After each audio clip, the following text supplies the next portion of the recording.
Welcome, everybody. I'd like to call this meeting to order with the Pledge of Allegiance. I pledge allegiance to the flag of the United States of America and to the republic for which it stands, one nation, under God, indivisible, with liberty and justice for all.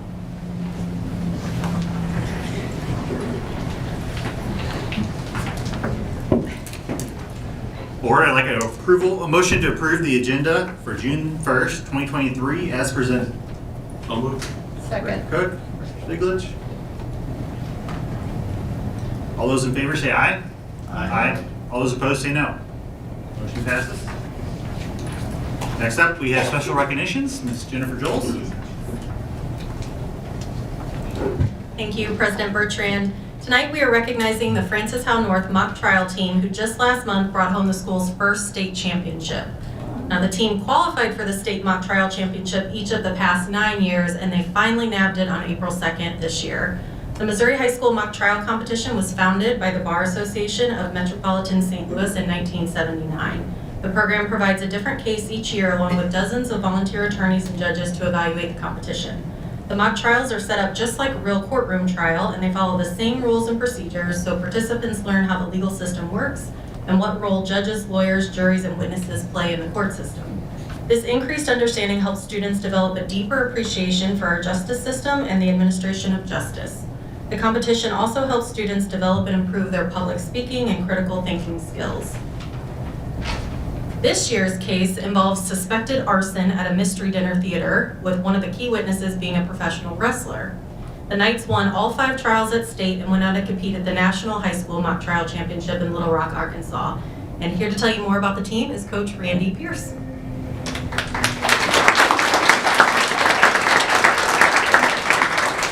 Well, I think that Jennifer has pretty well covered the key points about mock trial, but I just want to tell you that it has been a genuine pleasure for the last 10 years to be able to work with the students at North. Maybe we'll get Central and Howell High to come along so that we can have a little in-district competition as well, but that's up to them. But these students have done an outstanding job, and they compete in real courtrooms with a real judge sitting on the bench making rulings on objections, with real lawyers sitting in the jury box evaluating each of their individual performances. So if you were to sit in on one of these trials and didn't know how young they were, you would think it was a real trial. It's very, very impressive. They work very hard because I want to also recognize 3 other individuals. One could not be with us, an attorney coach, Contessa Brundridge, who just had her first child about 3 weeks ago. But she has helped us for several years. And also I want Matt Struble to stand up. His son and then his daughter were members of the team. Matt teaches in the Lindbergh School District now, and I believe has a connection to Dr. Rumpus there. as in a past life, right, at Rittner. But Matt is also a certified attorney. He has his law degree and has just done an amazing job of coaching the students in all the finer points of federal rules of evidence, as well as just being generally an encouraging and caring person. And also an FHN alum who's here with us tonight as assistant coach, Noah Slaughter. You may know his mother works in the office at North High, so we're keeping a lot of things in the family. But I just want to thank you all for your support for this program. And like I say, hopefully we can expand it within the district. Are we going to recognize the individuals now? You've got certificates right there. Okay. Call them forward. So I'll have them come forward. And just to save you time, why don't you hold your applause until we get through all the ones that are here tonight, and then you can congratulate them all at once. So we have a junior, Amari Cunningham, whose mother procured us a courtroom with her law firm. So that was very helpful. Amari, come on up. All right. Go ahead. That's fine. You never have too much applause, right? Unfortunately, we lose this young man whose family is moving to Virginia, but hopefully he can continue in competition when he gets there. Michael Fedorko.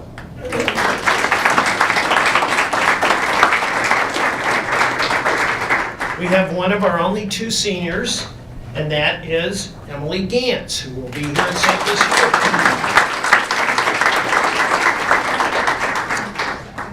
We do have one team member who is lifeguarding, I think, tonight, otherwise she would be here, but I will mention her, and you can recognize her in absentia. That is Natasha Averly. We have her fellow lifeguard and star witness, Leisha Kamotho.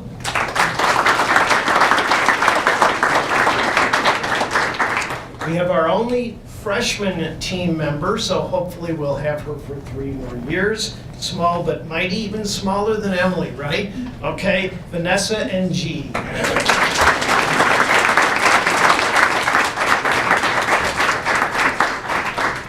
We have Matt's daughter and our other 4-year team member, Ella Struble.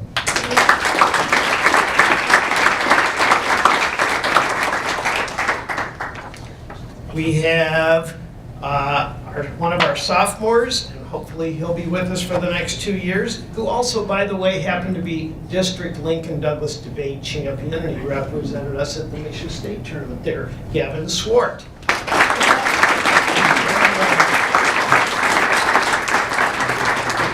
And finally, a very valuable witness this year, and we'll have her back next year, Haley Zhang.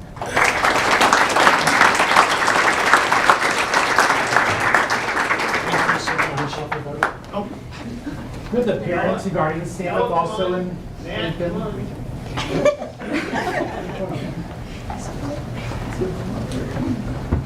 Scrunch in a little bit. We're getting a gap. The board's gonna step right behind you. Oh, okay. We'll figure this out. Where's the others? Oh, you're fine.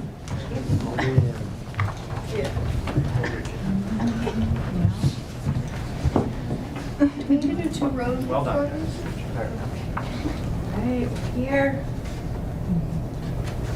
Alright, Terrence, did you get everything you need? A couple more. We're good. All right, congratulations.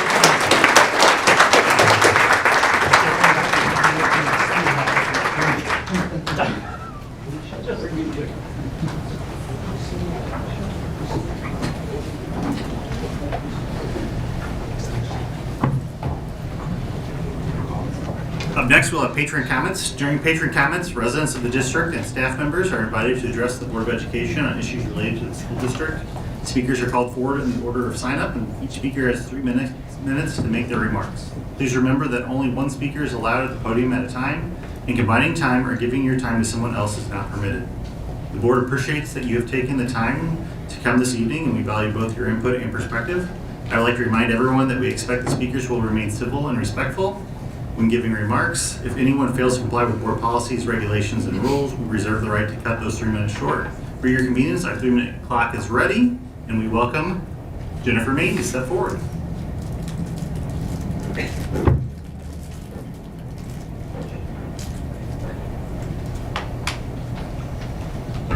Good evening, and thank you for the opportunity to speak tonight. I'm a parent in the district with sons who just completed 7th, 5th, and 1st grades, and I wanted to bring forward some thoughts after watching last month's board meeting and the vote on iReady.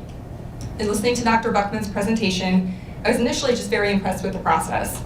A curriculum team representing all buildings and all grades, kindergarten through 5th, started with items from 15 vendors, then narrowed to 5, then narrowed to 2 to pilot. Their pilot included all grade levels in all elementary buildings and accounted for possible order effects in design. This process took 2 years, and a strong majority of teachers preferred the iReady resources that were recommended and brought before the board. I was further impressed by several items highlighted as advantages to iReady: an adaptive and detailed assessment tool that is specific about the skills that individual students still need to master, additional tools for struggling learners, instructional strategies for teachers. The curriculum team received positive feedback from comparable districts utilizing iReady, and its use was correlated with improvements in scores on state assessments. I was therefore surprised to see the board vote against purchase of iReady, with only Director Pushkar offering explanation during discussion as to her reservations. I followed up with emails to all board members requesting additional feedback regarding their votes, and have read any thoughts they have shared on social media. In short, I feel the reasons behind the no votes are insulting to the education and expertise of the district teachers, especially those who served on the curriculum committee and were in piloting classrooms. To my knowledge, no member of this board has a background in teaching. While you are responsible for oversight, your Google searches, research on Facebook pages, and opinions about the type of curriculum that is appropriate are the opinions of lay people.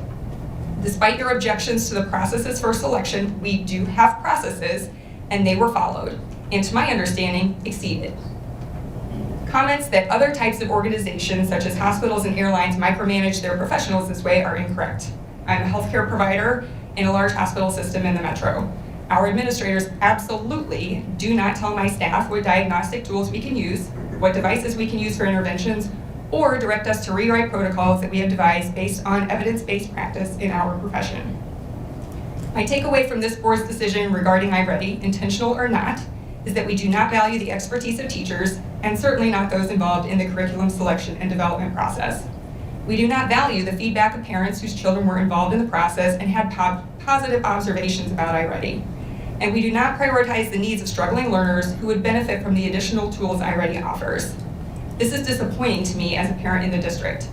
If the teachers, parents, and students aren't your priorities, what are?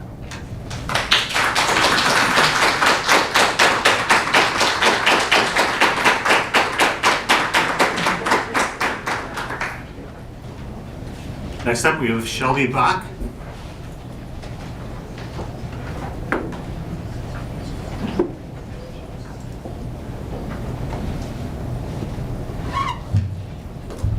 Good evening. My son just finished 5th grade at Fairmont Elementary. He was in one of the classrooms that piloted math. So I was privy to a lot of information regarding this math pilot. His education is important to him, so he takes academics very seriously. He absolutely loves math. When I told him that neither resource was being adopted, he was horrified, as was I.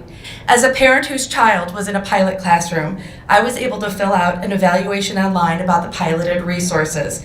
I shared my thoughts and opinions about both resources. The district gave me, his parent, a say. While I know that you are so hung up on data, did you know that a successful resource goes well beyond that? How about, what are the teachers' attitudes about math? Have the students made gains during their own personal experience with the resource? How does the resource meet the needs of all of our learners in the district? Does the resource align with the district's curriculum and pedagogy? Is it user-friendly for teachers, parents, and students? What about the efficacy of the program? I'm certain that's easy to find. Francis Howell hires good teachers. Those good teachers volunteered their time, spent 2 years evaluating programs, and put so much work into learning 2 new programs to teach. They started with 15 different programs, and they found the best one that works for our students in Francis Howell School District. While my son had opinions about the piloted programs, he's not an expert. As a parent, I trust the teachers, not any of you, They are the experts. What makes you the experts? What makes you know any better than our teachers? Have any of you taught? Do any of you have a math background?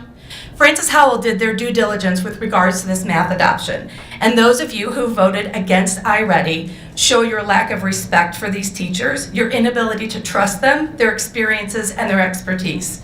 Doing so showed your own agenda, your desire for control, and a power trip. It shows how you are not in it for our students or for our teachers at all, which is also evident when one of you posted on social media encouraging people to vote against Prop L several years ago. Didn't you want your own kids to have a good schools and good education when your kids were young? Do you not care about the current kids? Do you not care about your property values? I'm truly boggled. You wasted everyone's time, including my son's. It's sad, it's frustrating, it's downright degrading. While I don't want teachers to leave, I don't blame them if they do, and I will fully support them and give them recommendations. I fear our district is going to lose its great reputation because of you. I fear that I will have to move to where teachers are supported, valued, respected, and heard. That's where the best teachers go. There are a lot of those districts out there, and I fear that Francis Howell is not going to be one of them anymore. I beg you, please trust the teachers. Please listen to the teachers. Please respect these teachers. You can learn so much from these amazing people. I strongly encourage you. Your time is up. Thank you.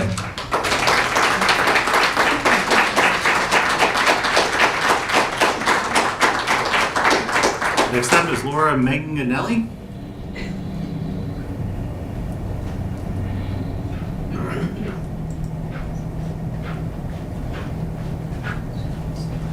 Hi, I'm Lauren Manganelli. I'm a Francis Howell district teacher. I'm a resident of the district and I'm actually a graduate too. And tonight I know you're considering a request for grammar materials for our district's teachers.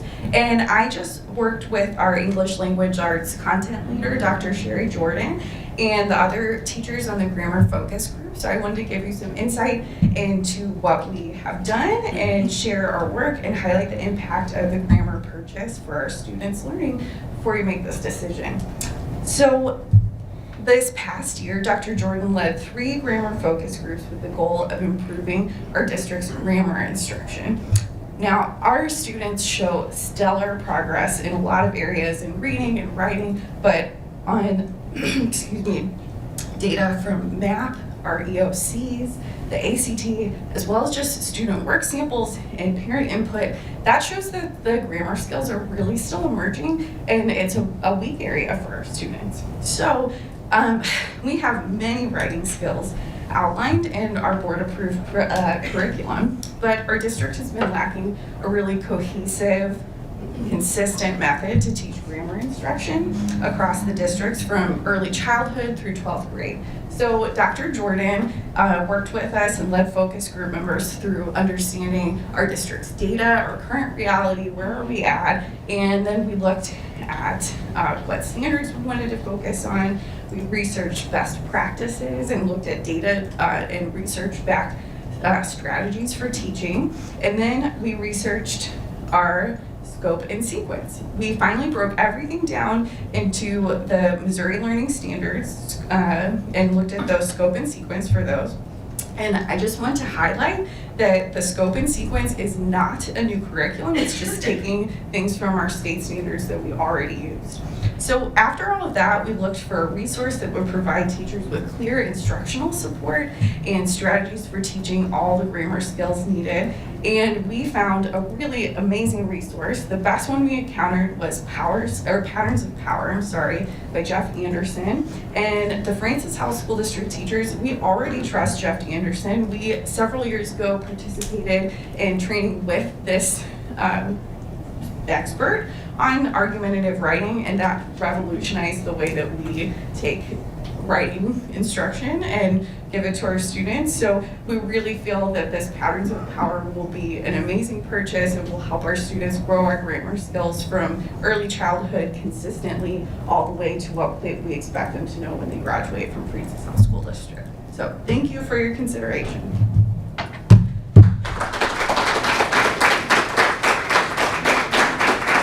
Next, we have Diana Rice.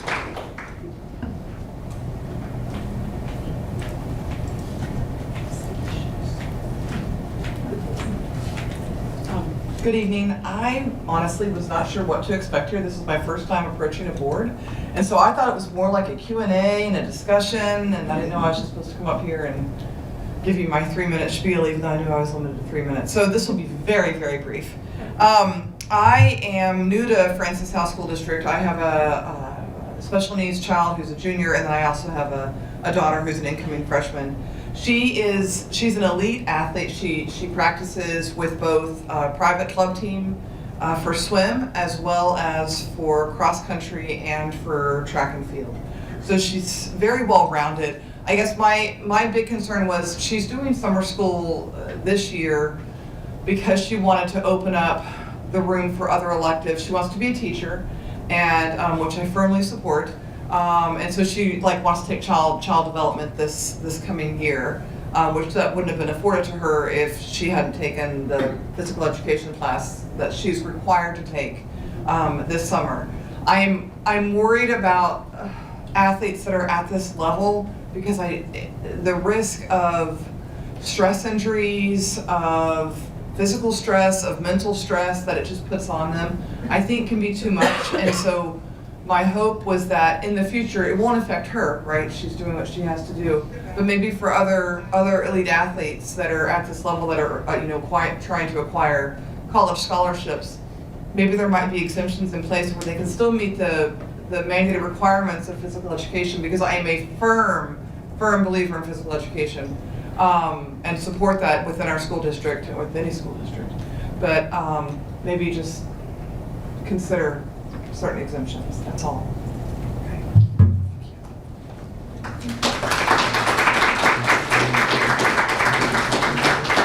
Up next is Jamie Martin.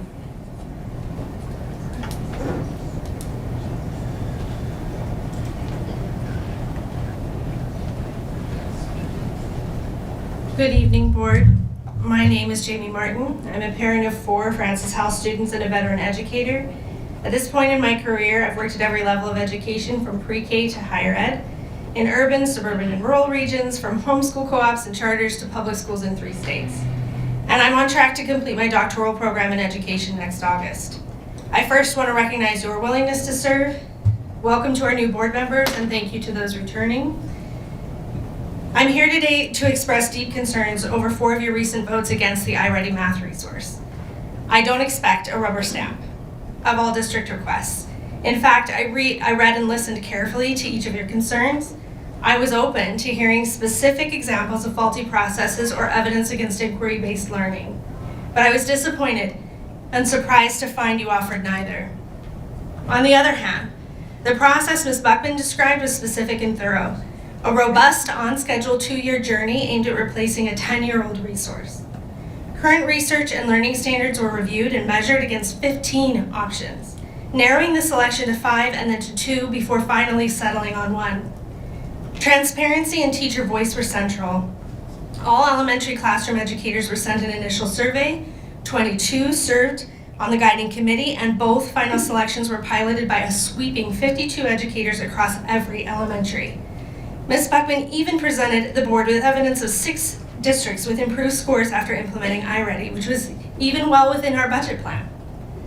Despite this thorough vetting, those of you who voted no overrode the majority vote of piloting educators and the majority vote from our academic advisory committee, including parents and community members, which voted to move the resource forward.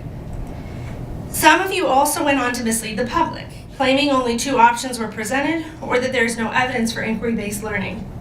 Let me be clear. Inquiry-based learning is overwhelmingly considered current best practice by education leaders nationwide. I'm happy to provide extensive research for this claim.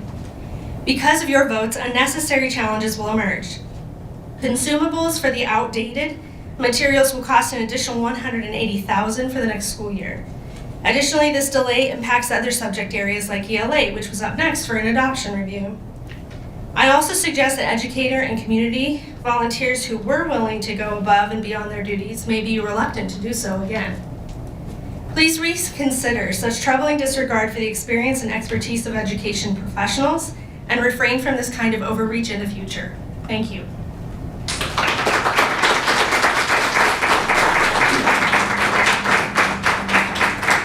Up Up next is Matthew Martin.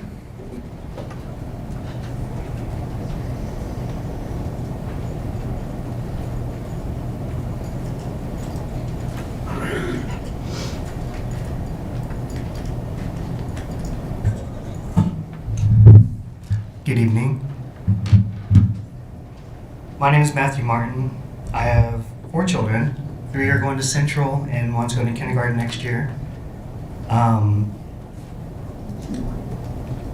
Just want to start out just kind of telling you a little bit about like the situation I'm in as far as the company I work with. I work for a company based out of Austin, Texas. We have engineers that build and program robots that sharpen knives, so it's kind of a cool business.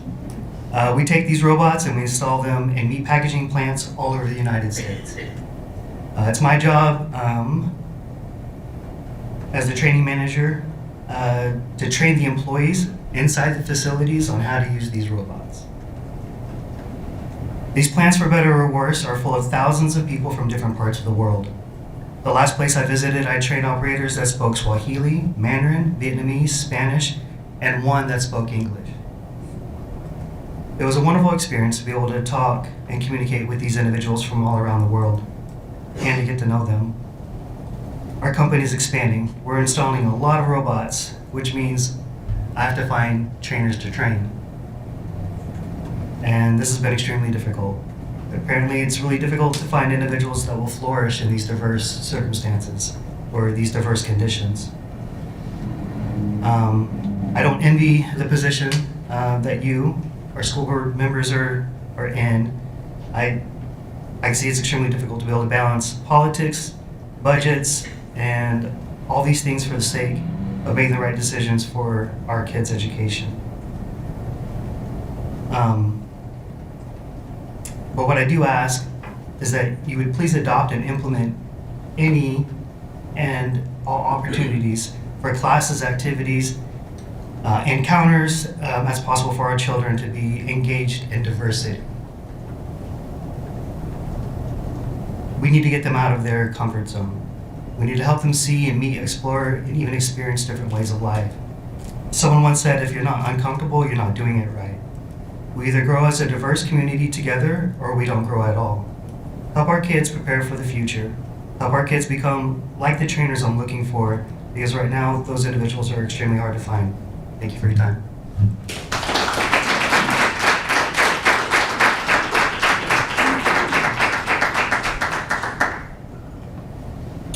Board, I would like a motion to approve the consent agenda for June 1st, 2020. Oh, sorry. FHEA?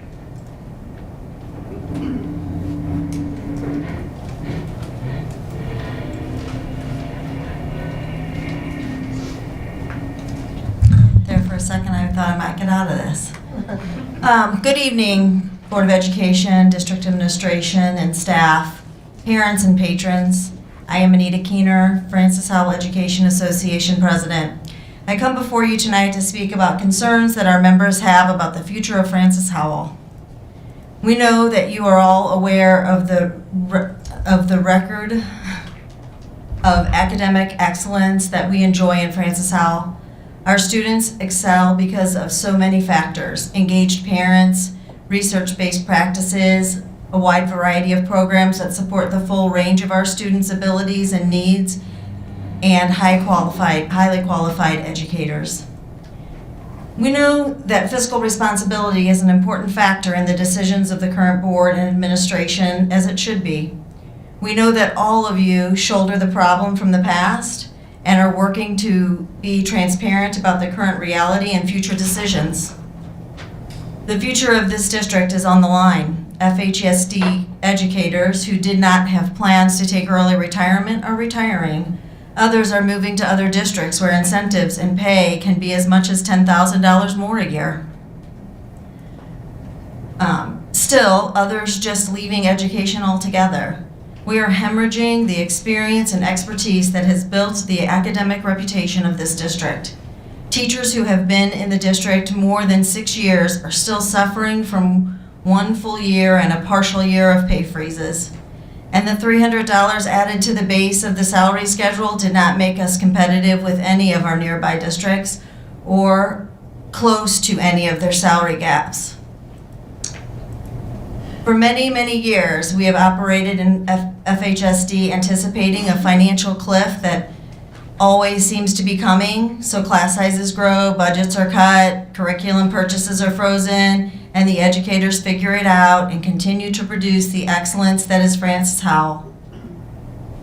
The projected fund balance in December 2022 budget report was just about 19%, without drawing down the last of the ESSER 3 money for which we are eligible.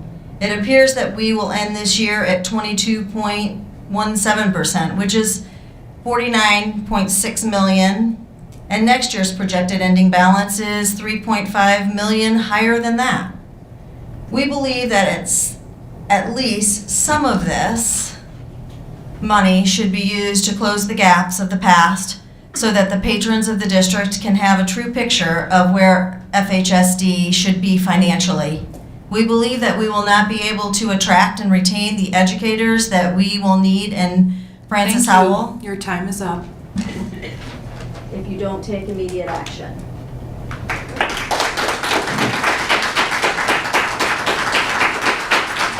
Next up, we have Spiesman.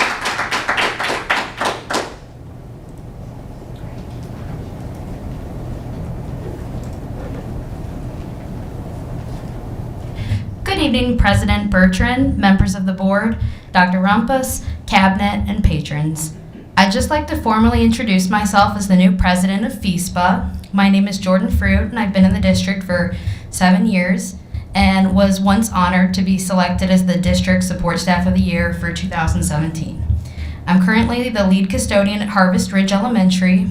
At this time, I would like to thank Seren Henderson for all she did in the last year for FISPA. I appreciate all her help as we made this transition, and we wish her the best in her future endeavors. I found this work to be very rewarding. I look forward to learning more and growing into this role. I appreciate all the work we've done together already, and I'm excited for what we can achieve in the future. I greatly look forward to collaborating with our new board, cabinet, Superintendent Ken Rumpus, and last but not least, Mark Delaney and Dr. Vanderpool in Labor Management. I'd also like to acknowledge how Dr. Rumpus came to Custodial PD Day earlier this afternoon. His words were inspiring to many. That recognition was so appreciated. I believe that moments like that truly do leave a lasting impression. Thank you for taking time to speaking with all of us. It means more than you could ever imagine. Thank you and have a great summer.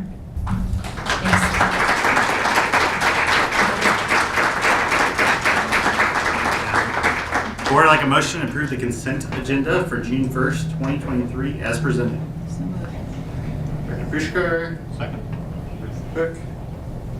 All those in favor say aye. Aye. All those opposed say no.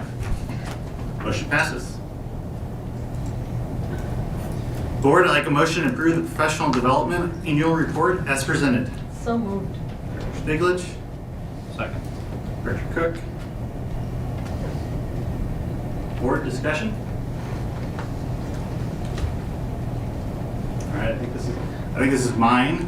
Thank you, Dr. Rappas, for having this pull as an extra agenda item. I'd just like to maybe ask a few questions and clarifications on exactly what the annual report does, what the purpose is, and kind of like what are we actually approving tonight. Sure. Hi, I'm Jessie Altman, the Director of Adult Learning for the district. So nice to see you guys. So our annual report is from our District Professional Development Committee, so that's DPDC that we shorten it for, and that is comprised of one elected staff member from each building, an administrator from each level, a member from FHEA, and a member from our Inspire team. And so that committee is such a passionate group of educators who works every year to develop a PD plan that supports both our district professional development days, which we have 4 district professional development days a year. So that would be a total of 16 hours. Those are half-day PD days. And the other work of our District Professional Development Committee is really supporting our first and second year teachers that are new to the profession.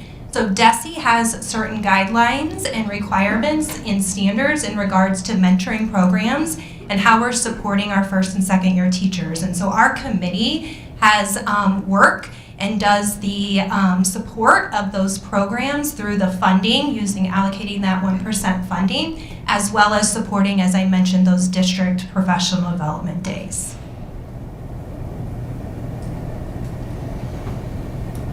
Thank you for that overview. You said one of the kind of the roles is helping to develop a development plan.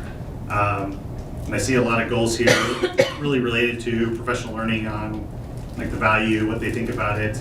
How do we go about developing that plan and connecting it to the school improvement program, connecting it to maybe areas of concern within the district, and then how do we measure those things? Sure. So we start by looking at student data. So kind of like when you guys see the academic health of the district through the academic workshop, we use a similar format in DPDC to really get an overview, because we're an EC12 group, of what the student needs are early childhood through high school. And so looking at that data, we kind of determine what are some areas of needs for students, and then we decide, well, what are the staff learning needs based on the student needs. We align those needs in regards to our CSIP, so our Comprehensive School Improvement Plan, and so what those key areas of focuses are for, because DESE also really requires that we align our district professional development plan to our CSIP, our Comprehensive School Improvement Plan. So we ensure that when we're looking at our student needs and then our staff needs, that they are aligned to our CSIP and our goals as well. And so we develop a plan based on that process. We vote, so we are a committee that we vote to approve really everything, including our budget, as well as the plan itself. We monitor it, like you mentioned, we have the survey data to show some satisfaction. We also monitor our data in a variety of other ways. So for example, for our district instructional mentors, you'll see a satisfaction from our first and second year educators about how they feel like those face-to-face visits have really supported them in their journey of being a first and second year educator. At the same time, those mentors do observations, and we have a consistent form that we've developed at the district level where we're looking for certain instructional practices that we're providing those teachers PD on throughout the year. And so we collect data, observation data, where we meet quarterly as a group, look at that data, and really adjust the PD needs of that group based on that data. So beyond the survey data, we do collect a variety of other pieces of data within the school setting as well in regards to those areas.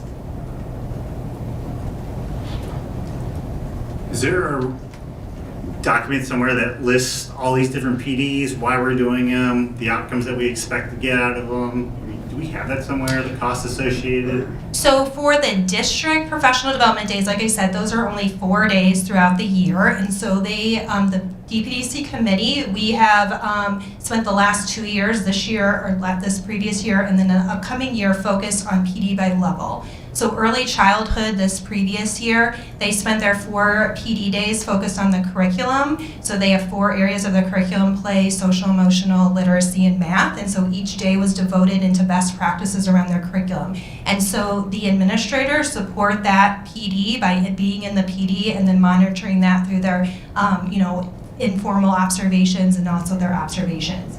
As for elementary, we focused on PLC, the professional learning community work this year. We had Solution Tree come out and do a professional learning coach academy where we had our own Solution Tree coach.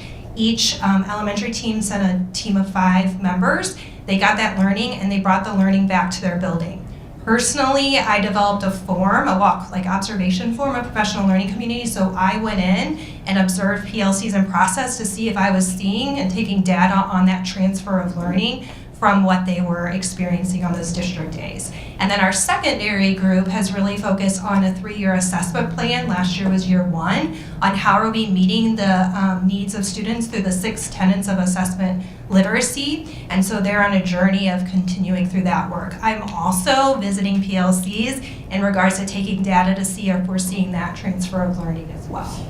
So that is the plan within the district PD days. Now each building itself, when you mentioned the buildings earlier, they have their own building professional development time, and they focus that time on their building's needs, just like as a district, how we look at the overall academic health of the district and develop those plans. They do the same, but on the building scale.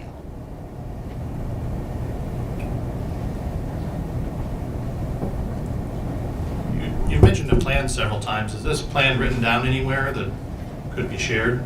I'd be happy to, yeah, I could get I think this that's to you. what the essence of the questions were, is we're just looking for a little more detail. Sure. What was really the report we were provided is a couple of qualitative measures from a teacher survey that we're going to approve. And really the plan is to adjust by 1 or 2% seemingly in one way or the other, which to me it read like we're going to keep kind of the status quo. So those goals are really set and voted on by the District Professional Development Committee. So they look at the data, we monitor the data, and they determine those goals and they vote as a committee of these are going to be our areas of focus for the next school year. So it really is a committee decision and focus and a vote in regards to what that group is going to focus on in regards to those 4 areas.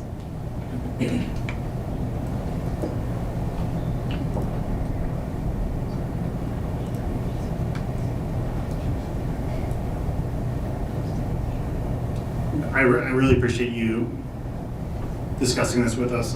Definitely feels like you have a lot of knowledge. Obviously, there's been a lot of work gone into this PD. There's a lot of information that's out there. And to Director Cook's comment is it feels like we've been presented with 4 high-level metrics and said, this is the plan, and it doesn't feel like a plan, but yet we're expected to approve some kind of plan as this is what we're going to do with PD without really knowing what that is or what it looks like. Board, I'd like to amend the motion to approve the District Professional Development Annual Report and provide the district, I don't know, maybe how long would it take to get that plan back to us to review or to look at? So the District Professional Development Committee, like I said, they really are the ones that develop the plan and they align like this is going to be our plan for the next year, that we're going to focus on those 4 goals in those areas. Like that is their plan because it's beyond just the 4 district professional development days. Most of their money is really spent on how we're supporting our 1st and 2nd year teachers. So those are why those 4 goals were set and decided upon the committee.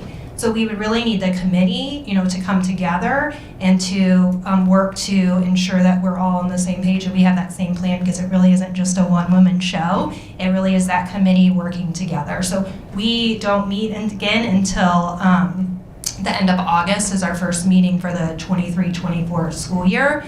I'm happy to get together if you're specifically looking for information on what's happening on those district professional development days. I'm happy to give that information, or if there's additional information that you feel like would be helpful, like I'm happy to get that information as well.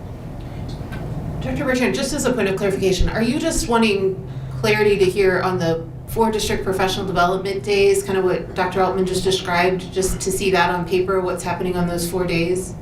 Yeah, my understanding is we're approving a plan for professional development right now. That's what it sounds like. I think it's really just knowing what that professional development is and how it ties to the school improvement plan and how it ties to the concerns of the teachers within the professional development committee. It just sounds like we have hey, we have to do something, we have to spend money on it. So here's our high-level measures of do the teachers like it or not. But it sounds like now, until they re-meet and decide what that PD is, we don't even have a plan of here's what we're going to do over the next year. We do have the plan, it's all set. Yeah. Like we have the math, I think I outlined it in one of the set of questions of what the plan is for next year. So early childhood will be spending their 4 days on mindset training.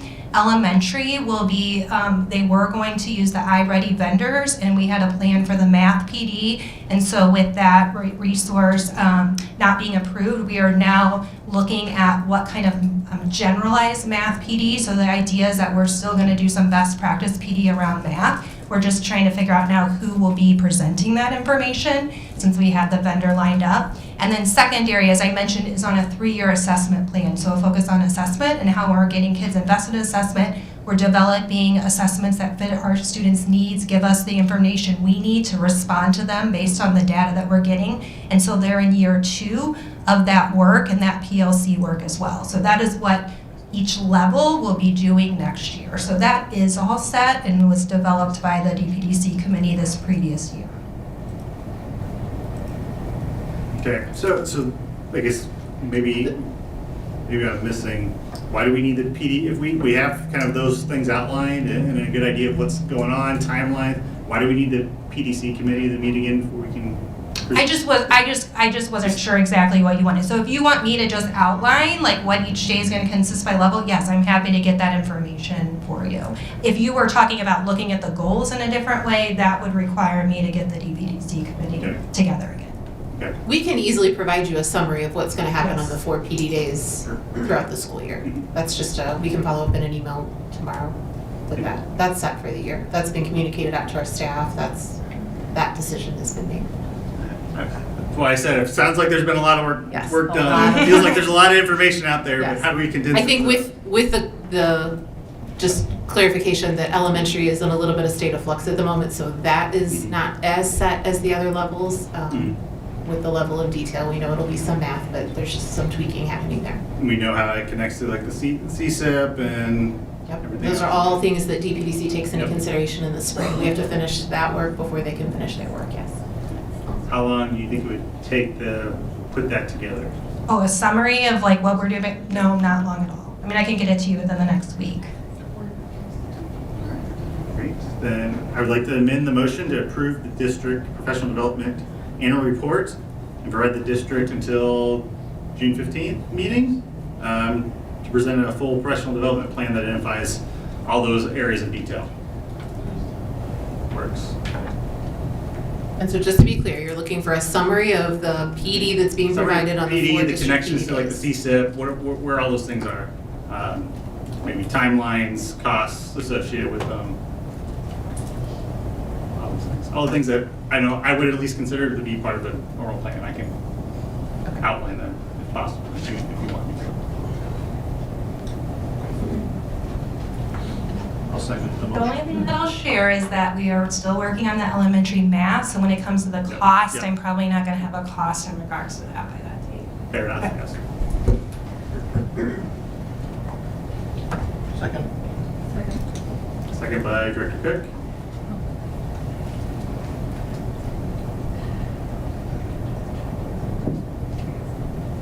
Board, all those in favor say aye. Aye. All those opposed say no. No. Motion passes. To amend the motion.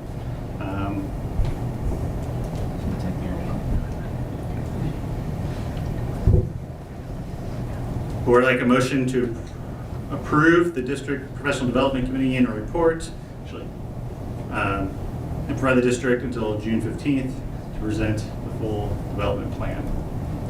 So moved. Director Cook, Director Pushkar. All those in favor say aye. Aye. Aye. All those opposed say no. No. All right. Motion passes. Dr. Buckman, could you just take a minute to explain, since we do have a couple new board members with us tonight, the difference between an annual program review, because these come to us from all different walks of life. They come to us, I know I worked on one when I did the nursing program one. It just talks about it's not really the plan, it's like what the report is, what the district does, and what their goals are for each department. Is that correct? Am I just misunderstanding what this is? Yes, typically our reports are a summary of the program and then the annual goals that we have related to the work that's coming for the coming school year. Summary of the goals from the previous school year and then the goals that we're tackling for the coming school year. That's correct. So we're not really, I mean, I guess what I'm kind of confused, President Bertrand, is what are the concerns about as far as what are we, that we're not really approving a plan tonight, we're approving a program review.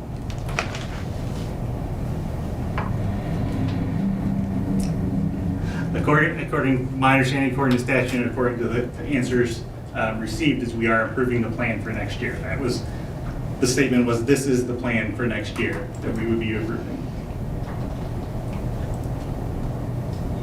Can you help me to understand this, Dr. Buck, because I'm really confused, and I know I'm not always the sharpest knife in the drawer, but I guess I'm really confused here.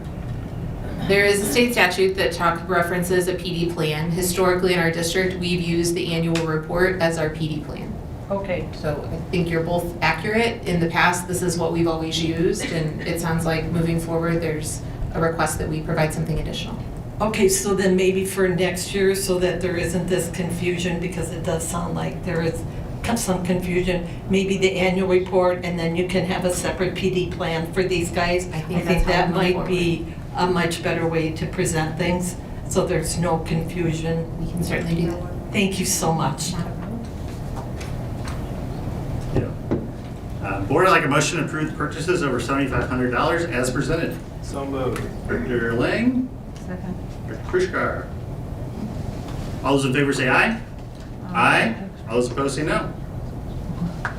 Ayes have it. Board, I'd like a motion to approve the purchases over $7,500 for item number 1, U-Science, as presented. So moved. Second. Director Stiglitz, Director Lang. Any discussion, board? Thanks for answering some of these questions around U-Science, especially around the data privacy. During the answering process, did anyone reach out to U-Science to determine whether or not they needed these, I'll call them personally identifiable information, PII, in order to, do they require that of us? Can we put in, like, for a student name, JQ Public, and things like, basically an anonymous data, and the student just takes the exam and is provided the output of career assessment? We did reach out and asking what the language is personally identifiable information that they're collecting in the process. And so we tried to provide some clarity that there's a whole list of data they could collect. We do not provide all of that. And we highlighted a few pieces of information related specifically to student ID, first and last name, district email address, that we upload into the system when students are enrolled to be able to utilize it. Once they log in, they're asked for a few more pieces of information. During the pilot this year when we utilize it, one example would be a phone number. Students were encouraged to just put in 10 random digits for a phone number so that wasn't linked back to them directly. We also did that with zip code and a couple other options. Though the base information we do have to upload in order to put them into the system, we would have the ability to create fake pieces of information to put in there to do that. It would just involve us then on the back end for several thousand students having to create another system to house that for us to track it and do it when we upload it, and then when we want to pull the data down for analysis to look at it differently. So the information that we are providing, we feel comfortable providing, understanding that we're limiting the overall information, that they don't have access from that to any of the other family information that would exist in our Infinite Campus system, that those are two separate systems. So Dr. Rumpus, are you saying that it would be impossible to move forward with this unless they had some other identifying thing than just the student ID? I guess I know you share our concern, I'm pretty sure everybody does, about student privacy. I mean, these are kids, and we know that data gets stolen and ends up in places that it shouldn't be. That was one of my major concerns. I know each student has a student number. That's a discrete number, correct? It is. It's a district assigned number. Impossible, no. It's just a matter of at what point are we having to enter, manipulate, change enough data on our end to satisfy this request, but also keep it user-friendly for the teachers. Because at that point, we lose some of the ability to pull the information easily, disaggregate it by teacher, grade level. We would have to train our people here to pull it back down into Excel, use lookup tables to tie it back to the actual student information to resort it and do it. And so we felt comfortable with the limited information that we were uploading. My concern is always student privacy. I mean, these are kids, and without repeating myself, I'd like to see as little information put in and uploaded to an outside company as possible. And we agree. The reality is that, like I said, the only true information we're providing is that first and last name that's tied back to the student officially. We also, as part of this process, look at the security measures, the data privacy that the company does have in place. The reality is there is risk with any system that we might use, and we do believe that it's mitigated here with the limited amount and some of the additional adjusting we're doing with the information that we're putting in. Parents, again, have the option to opt their student out if they would want them to not provide that information or use it. We're always weighing that risk against the concern when we provide it, but this is not tied to a social security number. They're not getting the student's home address. It really is limited. We also refer to that information as directory information. Student first and last name is publicly available for every student in this district. their address information also falls into that as well, and we're not providing that information to the company.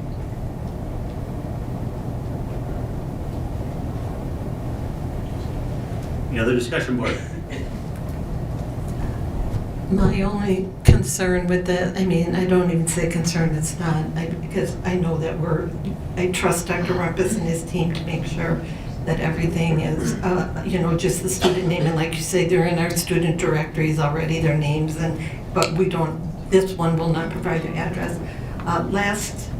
At our last meeting, it was my understanding that Ms. Vargas uses this information to make sure that she has the tools she needs to make sure all of our kids are being successful upon graduation. Is that correct? I mean, last month we sat up here and just praised what a great job she was doing. Now we want to take away this resource because of I guess again, not always the sharpest tool, but it makes more sense to me that if we're going to give our teachers the stuff that they need, we need to go ahead and approve this. I, for one, loved the program. I saw it in action and wouldn't change anything about it. For me, the question is not whether or not we're going to approve this. For me, the question is, how are we going to make it the safest program possible, even with all of Dr. Rumpus's and his staff's expertise and knowledge and excellence of things that they work on. There's still nefarious actors out there that just steal things. That's what we're trying to, I think, protect the kids from. That's my concern. Isn't that like for ACTs and everything? I mean, it's everything we do, everything we're giving over the internet like that. So if we're not going to approve this one, then do we need to just withdraw all of that? That's my concern. I think we all share the concern of student and staff data and privacy. Part of it is that we work with any organization that we have. The data privacy agreement that we have, not only does UScience have their own one that has a certain level of protection, we're also engaged in the state level consortium that provides additional supports. Nothing is going to be fail-proof or perfect. I want to acknowledge that. Our staff, Dr. Wilson and his team, everybody can do everything possible, and we're always working against hackers and other people out there. The reality is we also do live in a time and age where we're using a lot of technology resources. His team and their charge is to try and stay abreast of those, making sure that we're working with all these companies to put the latest things in place. And so I do, like I said, we were happy to learn when we asked additional questions that our upload to the company to enroll them is very limited. The additional questions they ask further limit some of that exposure, and that's why we feel comfortable making the recommendation with using this information as it's presented. What information does the district see after a student completes the assessment? I'm sorry, ask that question again.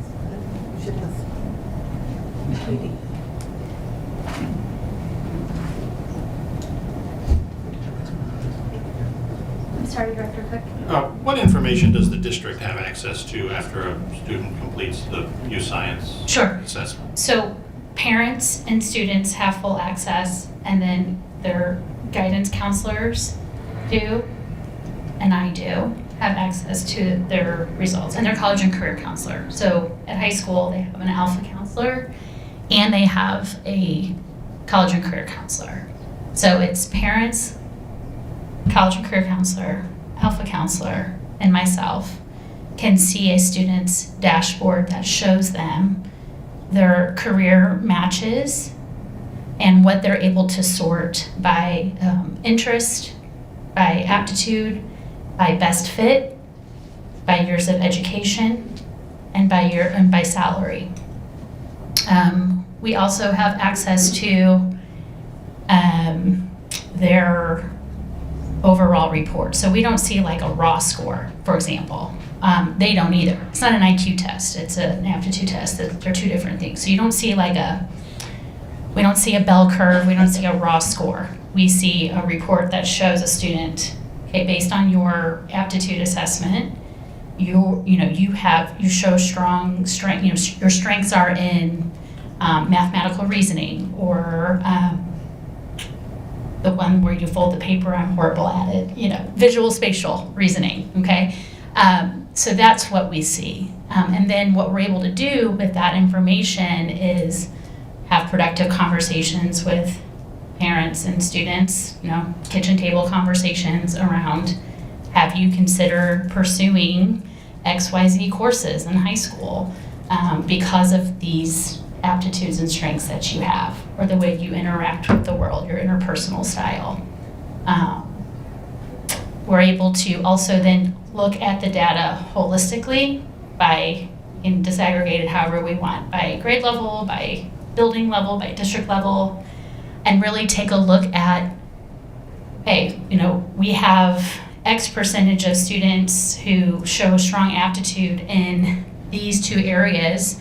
Maybe when we're making future decisions on program development, we focus our energies in investigating programs such that would align with those students' aptitudes or interests, or both. And this will be my last example, when I get an email from a community partner saying, we have this great internship this summer for, paramedic, EMT, whatever it might be, engineering or education, any area, I can look at the data and pull very quickly from that list of like, hey, here are all of our kids in our community that have a strong interest and or aptitude, best fit really for that area, that I might shoot an email to mom and dad and parent and student and say, hey, this is an opportunity, you might want to consider applying for it. Thank you. You're welcome. Yeah, and I'll just say, I think my concern here, and for anyone else, is that, yes, directory information is publicly available, but it's, well, the types of things that U-Science measures is tied to that name. So, a bad actor knows that if they steal Randy Cook's data, Randy Cook also, has these aptitudes, has these things, can probably be marketed for these products, right? Can be, there's a whole lot more here than just name and address. This was my objection to it last year when we bought the pilot, was that this is not just any old data dump of some personally identifiable information. It's full-blown personality data and as you say, aptitudes and abilities, or that's very personal. That's a very personal data that we're putting out there for this company, and I'm not sure I can vote for that. If, these companies get breached all the time, and it's just a matter of time for most companies. I think if we could anonymize it somehow, I would be more than willing to be supportive of it. I think there's value in it to obviously career choices. There's value in it, but I think the risk here is, as it is done right now, for me, it's too high. Mr. Two clarifying pieces, I think Ms. Vargas can speak to. One is that I think clarity around the questions it's asking. Do you like to work with your hands, or would you rather be inside? Do you like to be out in the forest, or do you like to be at a computer? This is not an in-depth personality quiz that we would look at as medical for a type of information. So maybe there's some clarity around that.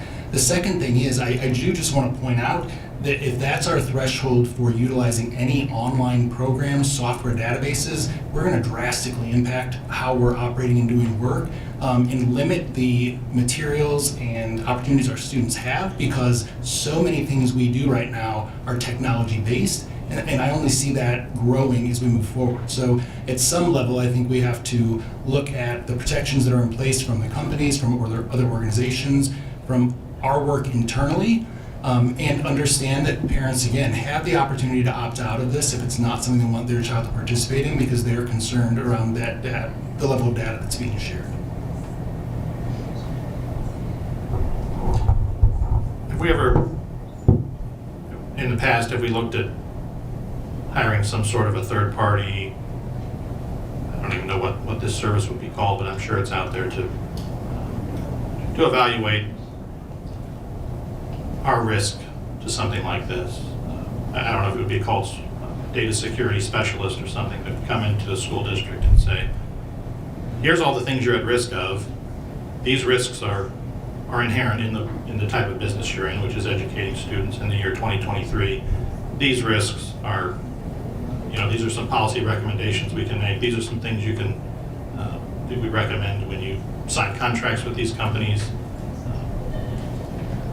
To your point, you're right.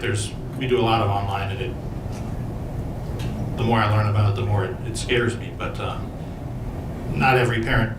I mean, assuming a parent can opt out, if you opt out of everything, then is that student sitting in the library for most of the day while everyone else is working on computers or entering data there? I do know that we have audits. Rich, can you speak to that a little bit? We have not had a cybersecurity audit in any recent times. A couple months ago, I think in January, I submitted to the board a cybersecurity grant that was through the U.S. Department of Missouri Homeland Security. We did not receive that grant, and that was part of it, to have like a cybersecurity audit. Last time it was done in the district was about 8, 9, 10 years ago. It has been talked about, but just with finances and stuff, it hasn't come to fruition. It could cost anywhere from $50,000 to $80,000, depending on what level, depth. If it's on site, is it remote, is it a hybrid? So it's not something that it is inexpensive, and I'm not arguing against it. It's something we definitely can look at. There is just a significant cost to it. If the direction of the board is to pursue such an audit or to get some bids for that, we would be happy to explore that.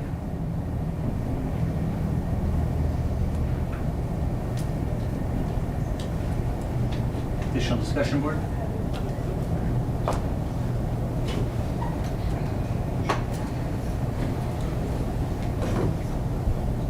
All right. All those in favor of the motion to approve purchase over 7,500 use science as presented, say aye. Aye. All those opposed, say no. No. Ayes have it. Thank you. Board, I'd like a motion to approve the purchases over 7,500, number 2, use science as presented. So moved. Director Stiglich. Second. Director Lane. Discussion. All those in favor say aye. Aye. All those opposed say no. No. Ayes have it. Up next, we just have a quick little kind of public announcement. There is a new statute. There's a new statute pursuant 162.058 that talks about engagement of the community and public input into board meetings. So we have a new policy proposal that's out there on board docs requesting any public feedback. If you have feedback, please email Secretary Jane Helper over here and have that submitted verbally through Wednesday, June 7th, and we will compile that feedback and take it under consideration as we draft our policy. Within the policies currently, we want to have the Board of Education has the discretion to adjust 1, the time limits for the presentation to discuss an agenda item, and 2, limits of the number of speakers of individuals or individuals who meet with the superintendent or designee before the issue is brought to the board, and that stakeholders who can provide input can do so for the board meeting agendas. But that is on board docs for anybody to read and provide additional input on how we have it set up so far.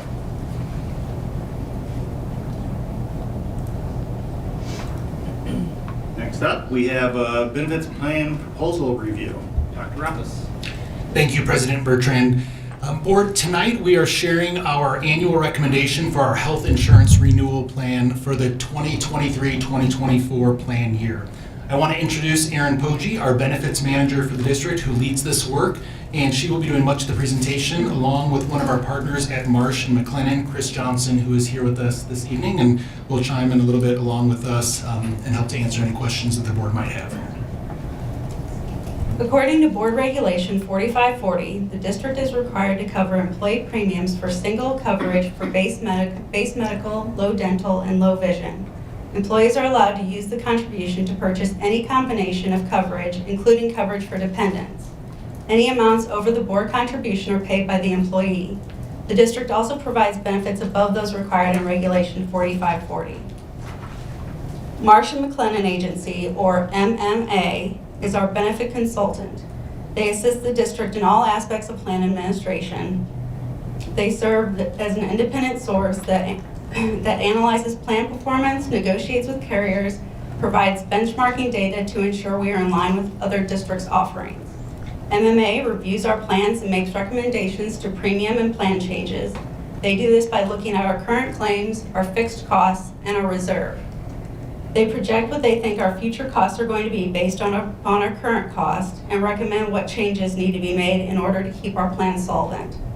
Ultimately, the committee decides what changes need to be made, but we do take into consideration MMA's recommendations.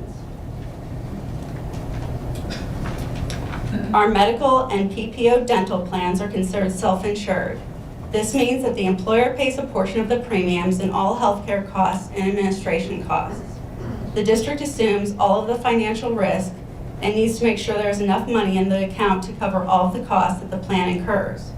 Our family dental, Cigna dental, and IMED vision plans are all considered fully insured. This means that we send premiums to the insurance carrier. However, the carrier assumes all of the risk. Being self-insured gives us more control over premiums, deductibles, and copays. If we were fully insured, it would be the insurance company telling us what our premiums and copays and deductibles are going to be. Any money that is saved by the plan in a self-insured plan goes back to the self-insured account, whereas any savings on fully insured plans go back to the insurance company. We offer 2 medical plans, the base and the CDHP. The base is a traditional insurance plan with an 80-20 split coinsurance with an out-of-pocket max of $2,000 for individual coverage and $4,000 for family. There's also a $700 deductible for individual and $1,400 for family. Our consumer-driven health plan, the CDH plan, is a high deductible health plan with district-funded health savings account, or HSA. This plan has a $2,300 individual deductible and a $4,600 family deductible. The out-of-pocket max is the same as the deductible on this plan. Both plans are administered by Cigna. We have 4 dental plans. Our self-insured dental is administered by Aetna, and our 3 fully insured dental plans, Family Dental Services and Cigna, our fully insured plans are administered by Family Dental Services and Cigna. We also offer a fully insured vision plan through IMED. Life and short-term disability insurance are administered by Lincoln. The district provides all benefit-eligible employees with a $75,000 life insurance policy. The district also provides short-term disability coverage at no cost to the employee. Short-term goes into effect on the 30th day of an FMLA-covered leave. The coverage is a 9-week benefit and replaces 70% of the employee's pay. However, this is a not taxable benefit, so the employee should realize about the same amount of take-home pay as they would if they were being paid by the district. The district provides an employee assistance program through PASS, or Personal Assistance Services. This service provides many free services in addition to unlimited no-cost counseling. For next year's plan year, we are making 3 recommendations. This year, we went out for bid on flexible spending and self-insured dental administration, and both of those are resulting in recommendations for new plan administrators. Each year, we also look at premiums and plan design for the medical plans and are recommending changes for next year. Part of our bid process is MMA helps us to determine which insurance coverages are due for renewal. Coverages are bid every 3 years on a rotating basis, but can be bid sooner if necessary. MMA prepares the RFP, or request for proposal, documents and sends them to market. MMA, along with myself, review the RFP responses and share the analysis with the insurance committee. The committee works to develop recommendations for the Board of Education.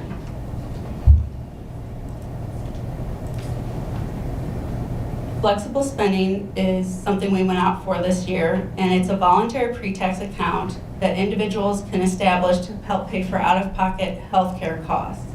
This benefit is no cost to the district. ASI Flex, Cigna, and PayFlex all responded to our RFP. Paylocity, our incumbent, did not respond. Cigna had the highest administration costs. PayFlex scored low on member communications. We are recommending that moving to ASI Flex. They scored well on all criteria, including member communications and administration assistance. For our dental administration, we had 3 respondents: Delta Dental, Aetna, and Cigna. Delta has a possible plan savings of $60,000 with minimal disruption. Aetna had no disruption, and we've actually had really good service with them. However, they could not compete with the $60,000 in savings that Delta is offering. Cigna had the highest fees and significant disruption. Therefore, we are recommending moving to Delta for our self-insured dental administration and network. Cigna currently administers our dental HMO plans, the Cigna Standard and Cigna Plus plans. We've had ongoing problems with members not being able to find in-network providers, which this is fairly typical of HMO plans. These plans also have the lowest utilization. We're recommending eliminating both the Cigna Standard and Cigna Plus plans. Employees could shift to the PPO plan for a slight increase in premiums, but a much better experience. Family Dental is an unusual plan. They are part of an insurance trust, and there are no other plans like this to bid against. And we've been working with them for about 30 years. Each year we review their proposed changes and make recommendations to the board. This year there are no plan changes or premium increases. We recommend remaining with Family Dental. Our third recommendation this evening is regarding our medical plans. In helping us review our plan needs and funding requirements, MMA evaluates projected expenses based on our annualized medical and prescription plan costs over the past 3 years. In addition to those projected expenses, we also need to maintain a certain level of reserves in order to pay administrative costs and have the cash flow for processing claims throughout the year. This reserve is calculated based on roughly 2 months of average claims, or to 2.5% of monthly claims given our increased utilization this year, and 3 months of fixed costs. So during the 22-23 plan year, our expenses through March were running higher than our revenues and outpacing the same time frame during the last plan year. As you can see on this chart, if there was no change to our premiums or plan design as we look to next year, with the increased utilization that we've been experiencing, we could have a projected funding gap of over $2.8 million during the 23-24 plan year. With no other changes, that would have required a 9.8% increased cost to fund the plan. And when we think about covering that potential deficit, we really have 3 options. We can either increase the premiums to cover the cost difference, we can change the plan design that would ultimately reduce the expenditures of the plan, or recommend a combination of both. When the committee began meeting this spring, they considered premium changes at the 12%, 9%, 6%, and 3% increase level. In order to avoid the higher premium changes, they also explored potential plan changes that would absorb some of the potential plan cost increase during next year's plan year. We recognize that any plan changes, whether it's in the premiums themselves or in the actual plan design, will potentially impact our employees and their take-home salary, and this was considered alongside the overall rate of salary increases that we were able to provide to our employees for next year. We recognize that, and we want to try and remain competitive with both our salary and our benefits compared to our benchmark districts as we compete for high-quality staff in a tight labor market. So our recommendation in order to limit the overall expenditure increase in next year's plan year is a combination of both plan changes and an increase in the premiums for the 23-24 year. We're recommending a 3% increase to the premiums. In addition to the district contribution, we are also recommending that the district pay the employee side of that 3% increase in premiums for next year so that our employees will not experience additional premium costs that they're paying. We are recommending not passing them on to the employees for next year, knowing that our salary increases were not quite as competitive as we would like them to be. As an example, some of the changes that we'd be looking at: for an individual on our base plan, the individual deductible would increase from $300 from $700 this year to $1,000 next year if they're in network. And then the maximum out-of-pocket costs for an individual on that base plan would increase $750 from $2,000 in this year's plan to $2,750 next year. While we recognize that those plan changes would directly impact some employees, it's based ultimately on plan usage and wouldn't directly impact every employee in the same way that it would if we were increasing premiums across the board for all employees in the district. I do want to acknowledge that on the insurance committee that there was not widespread support for these changes. We have our employee groups represented, we have retirees represented, we have board representation. But based on this year's salary increases, the preference would have been to have no changes. But there's also a recognition that in order to maintain fiscal responsibility of the district, we do have to make changes in order to continue funding a self-insured program. There is an understanding, and I would say a commitment of that group, that we need to continue to look at our benefits and how they are part of the overall compensation package in the district. To continue to maintain benefits at this level might impact our ability to provide salaries at the level we want to. We may be able to reduce some of the benefits we provide and provide a higher salary, and that's something that we don't want to do to our employees, but we should be having a conversation with them. At the end of the day, we all benefit from the overall compensation package and want to work together as we look forward over the next several years of how to continue to monitor this. We have to continue to monitor both our claims and our expenses to determine what future adjustments might be necessary, both to premiums as well as to changes in the benefit plan in order to maintain the reserves that we need moving forward. These are the deductible increase we are recommending. For the base plan, deductibles will increase $300 for individual coverage and $600 for family. For the CDHP, our high deductible health plan, we are recommending a $500 increase for individual coverage and a $1,000 increase for family. While these seem like large increases this year, that is partially because we have not increased deductibles or out-of-pocket costs in the last couple of years. Chris Johnson from MMA will now go over some benchmarking data.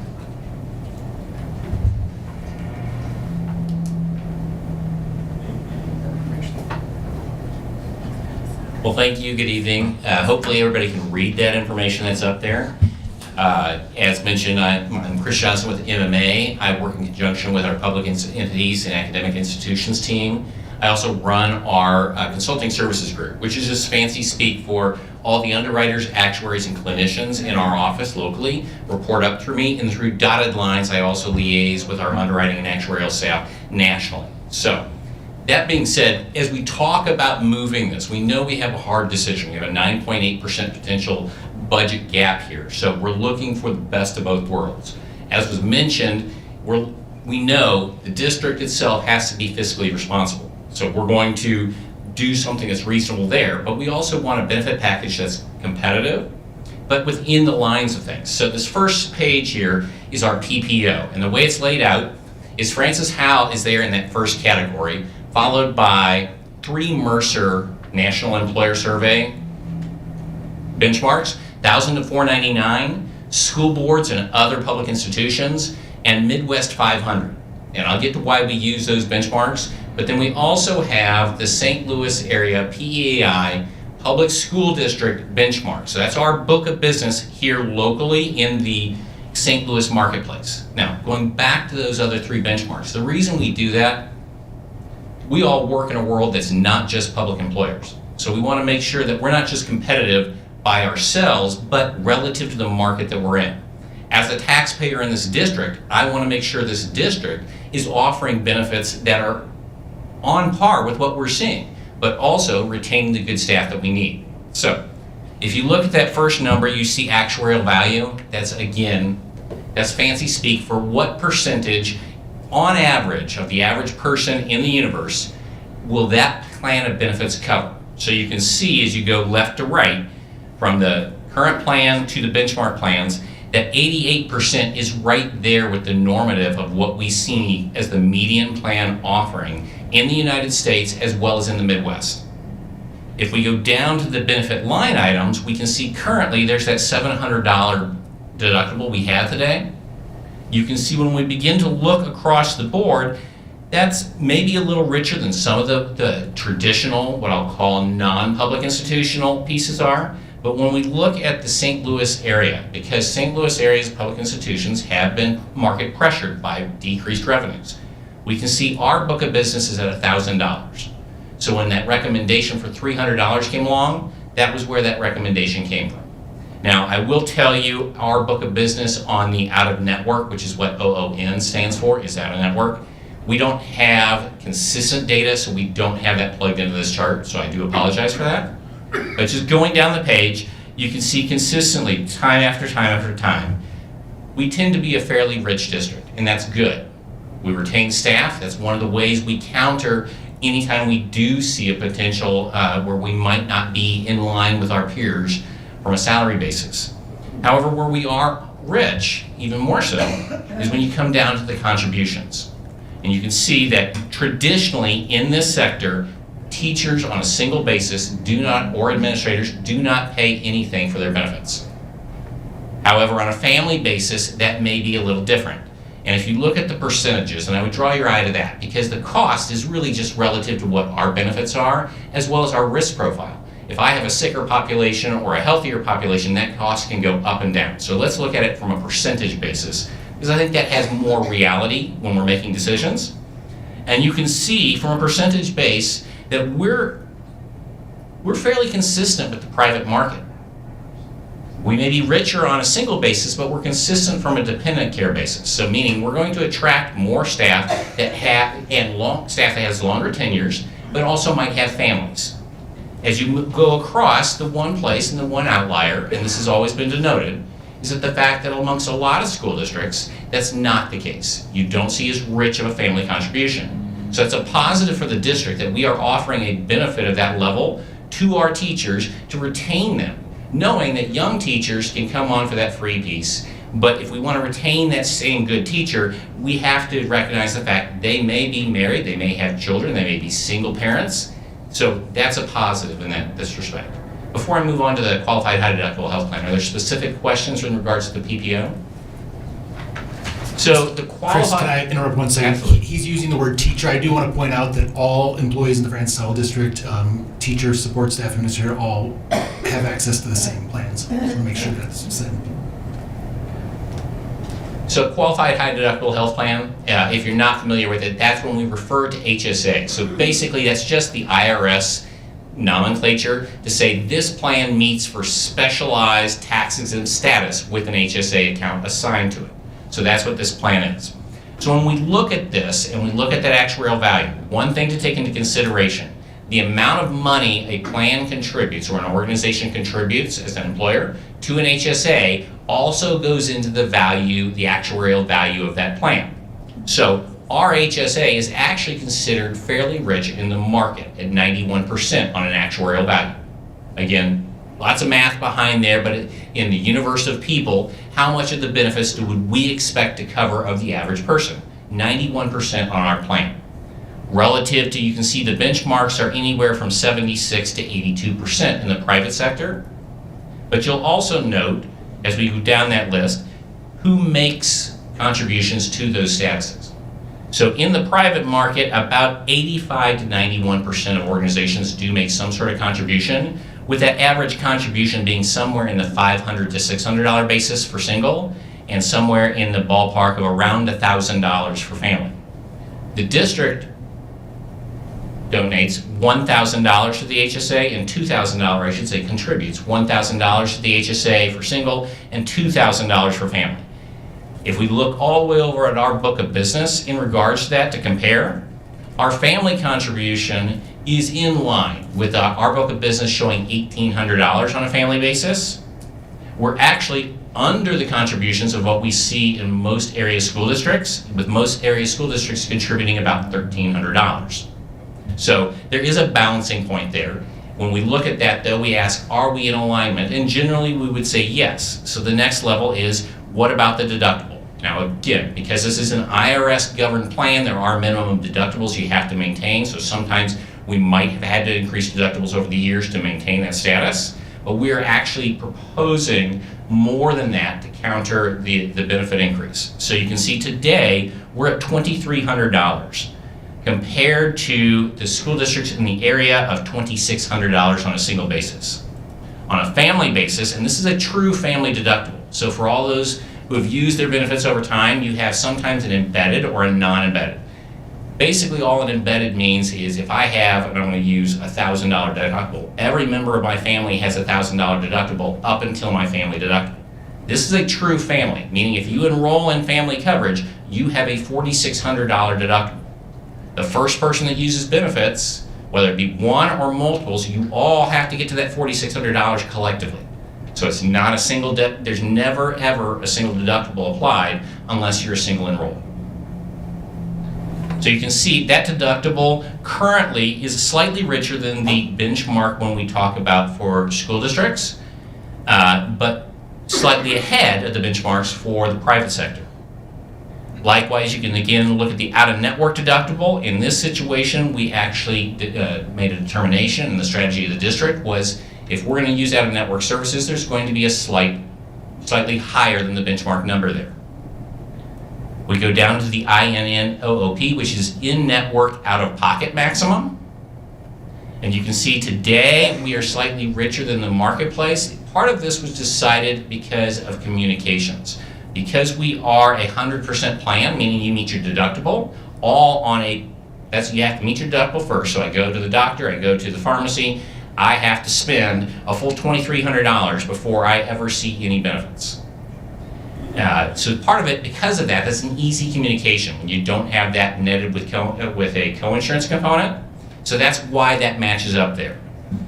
You can see that's relatively rich compared to market. But again, that's also being proposed to make alterations. So the final piece that I would draw your attention to is again relative to contributions and not getting stuck on the dollars, because dollars can be indicative of whether I'm sick or whether I'm healthy. Let's look at the percentage. So on a percentage basis, 0% is commonplace amongst academic institutions nationally and locally. What you can see is we are a little richer on the family contribution basis, in that we require 15% for families currently in this plan, relative to area school districts requiring roughly 54%. Now that's the median. There are those that are richer and there are those that are worse. However, you can see relative to the private sector requires roughly 20 to 25%. So there are variations between private sector benefits and public sector benefits, but those are aligned with district strategies as created over years. That's what I have on benchmarking. I don't know if there were any questions specifically here. Thank you very much. So board, this next slide is actually the same chart that we shared a little bit earlier, but in this version, when you look at the 23-24 plan year projected expenses, they have been adjusted based on the recommended changes to both the increased deductibles and out-of-pocket, maximum out-of-pockets for employees. Those lower expenses also ultimately lower the required reserve that we need because the average claims is a little bit lower, which together lowered the projected plan increase needed to around $880,000 or 3% in order to cover the deficit. So when we talk about raising the premiums by 3%, now we're looking at only having to do that at the 3% level, not the 9.8% level that would have been necessary if we didn't adjust any of the plans. And as Ms. Poggi said a little bit earlier, we recognize that these increases in deductible and out-of-pocket feel extreme and large. That's partially due to the fact that we believe it's been since 2014, 2015 since we last made changes significantly to those levels. Where when we talked with the insurance committee, if we had a plan that over several years we were making smaller incremental changes, it wouldn't feel as significant to be in a situation where we are right now, where we're making a correction to it, and it potentially could have a bigger impact. Here's a summary of our recommendations. For the administration of our self-insured dental, we're recommending moving to Delta Dental. We're also recommending eliminating the Cigna Standard and Cigna Plus plans, renewing our 1-year contract with Family Dental, move from Paylocity to ASI Flex. For medical, there will be no increase to employee paid premiums and an increase to the board contribution to offset the increase in premiums. There will also be an increase in deductibles on all plans. So board, as a reminder, tonight we are sharing the recommendation that came from discussions with the insurance committee, and ultimately we'd be bringing this back to you at the June 15th meeting, asking for approval so that we can move forward with open enrollment communications that would take place this summer. And we'd be happy now to try and answer any questions that you might have.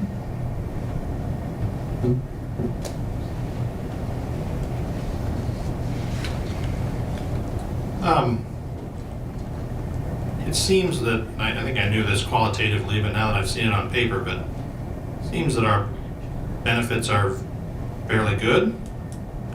And I know there's a lot of talk of teacher pay and teacher salaries out there, and unfortunately nobody's shouting from the rooftops about how great our benefits are. I'm curious if, I'm not employed by the district, so if there's a split of, we give so much, I think it's, 85% of our budget, give or take, is salary and benefits. Curious if it's, as a strategy, we might want to, as a board or as a district, want to look at increasing the salary and lowering the cost of our benefits to make that more competitive with the districts that we seem to be bleeding teachers to. If teachers these days are more interested in their base salary than their benefits, and I know that is probably different for every person based on where they're at in life, but if base salary is what everyone seems to care about out there, then I think it would behoove us to look closely at this and decide whether we want to be competitive on salary or if we want to be competitive on benefits. Ideally, we could do both, but we live in the real world, not fantasy land. So I think that's something that, again, it doesn't matter to me. I'd like that to be a conversation with the employee groups, ideally, but I guess that's just my thought on it. Is I see that we're paying a lot of the benefit costs here, and to me it seems like we can be more competitive on salary if that's really what the employees want. It comes at a cost of benefits. So by all means, I'm open to that if anyone wants to discuss it further. Vice President Cook, I would agree with you wholeheartedly. One, we do have a very competitive benefits package right now. I'd say our benefits package is much more competitive in a variety of ways than our salaries are. It's something that our Human Resources Department does use actively when we're recruiting. We try to share that with potential employees and highlight the benefits that they will receive. Historically, I think that's been a factor that's helped us to recruit and has definitely helped us to retain employees. I would say that we're seeing a shift right now, and a little bit of this is anecdotal, but I think that we're seeing for some potential employees, as you shared, that are a little bit more focused now on salary and less about the benefits or the opportunity the benefits may provide over the long term, and that's a communication piece for us and an understanding piece. We agree that there is an opportunity to maybe change the level of benefits that we're providing and to utilize those. At the end of the day, it's all in the same pool of funds, to utilize that towards salaries. We just felt like making that recommendation this year with the limited salary increases was not the right time. We think about levers that we pull to do that right now. While many employees may not be impacted, we also don't want to be in a situation where we're not offering the most competitive salaries and then we're losing employees because of the benefits change. But to your point, when we talk about working with the committee, with our associations, with employees at large, and we think about having a plan over the next couple of years to look at how we might have some correction there or make a conscious decision to decrease some of the benefit levels in order to have more funding available for salaries. And so we agree, it's a conversation that we need to engage in. And it's that idea, again, of us not doing it to our employees, but let's have the conversation together about what would be the best benefit to recruit and retain people. It's also something that we talk internally as we have employees who are exploring those salaries and those offers in other districts, making sure that they're asking these questions and understanding the comprehensive compensation package they're going to have when they leave and taking that into consideration and making those decisions. Is teacher input sought during, I guess, as we weigh these decisions, is teacher input sought outside of the fact that they may be leaving another district? I'm not aware that we formally survey all staff around the benefits. I think there's an opportunity as we look forward to get some of that information. The insurance committee does have representation of all of our groups, of different employee groups and different levels. But I think that's an opportunity to get more feedback from a wider range of employees. I know it probably would be a lot more work, but it might be beneficial. I was going to say, I'm not suggesting making changes to this for next year. I agree that this is in line with where our salaries are at for this year. But going forward, if these type of things if really increasing the salaries in the district is something or the staff or the different employee groups want to explore, I think this is a lever we can pull, as you like to say.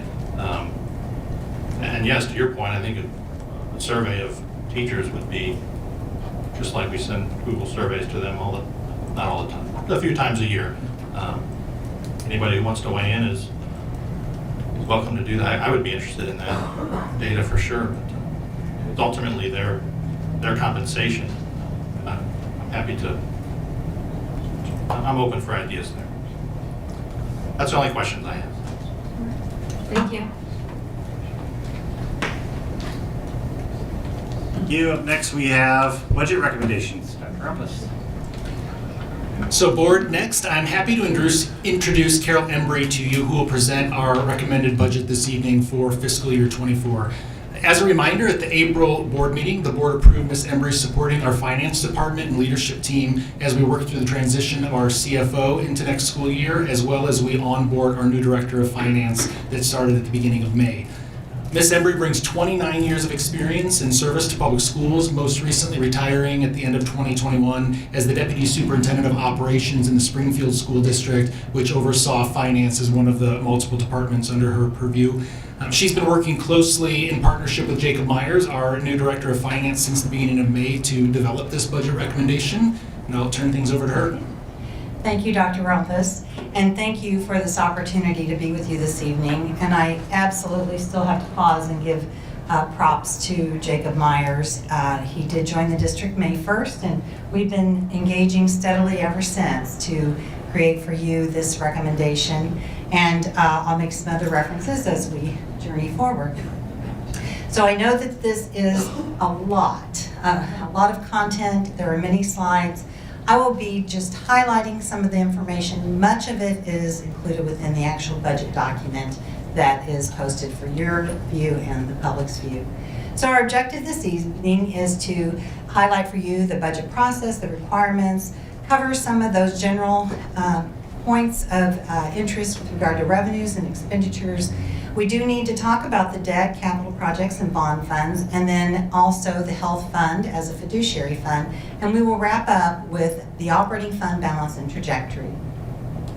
This chart shows you a typical calendar of a budget development process, and I will highlight for you that early on in January, district leaders began engaging in terms of identifying the needs within their departments or within their buildings. And then ideally, as we move forward, we would have moments of time, March through May, where we might provide you with updates at board meetings to bring you along with us on our progress, and also to cover some of the items so that it's not such a heavy delivery of information at one meeting. We also, at that time, would have our executive leadership team prioritizing the requests that have come through the system. They do utilize spreadsheets and other ways to upload data, culminating then in that budget recommendation during the work session like we are doing this evening, with the actual budget document presented for approval at the final June meeting. Another recommendation would be that we provide to you monthly budget amendments. As we know new information, provide that to you so that we can update the general ledger and stay closely aligned to that which we anticipate the end of the year to bring.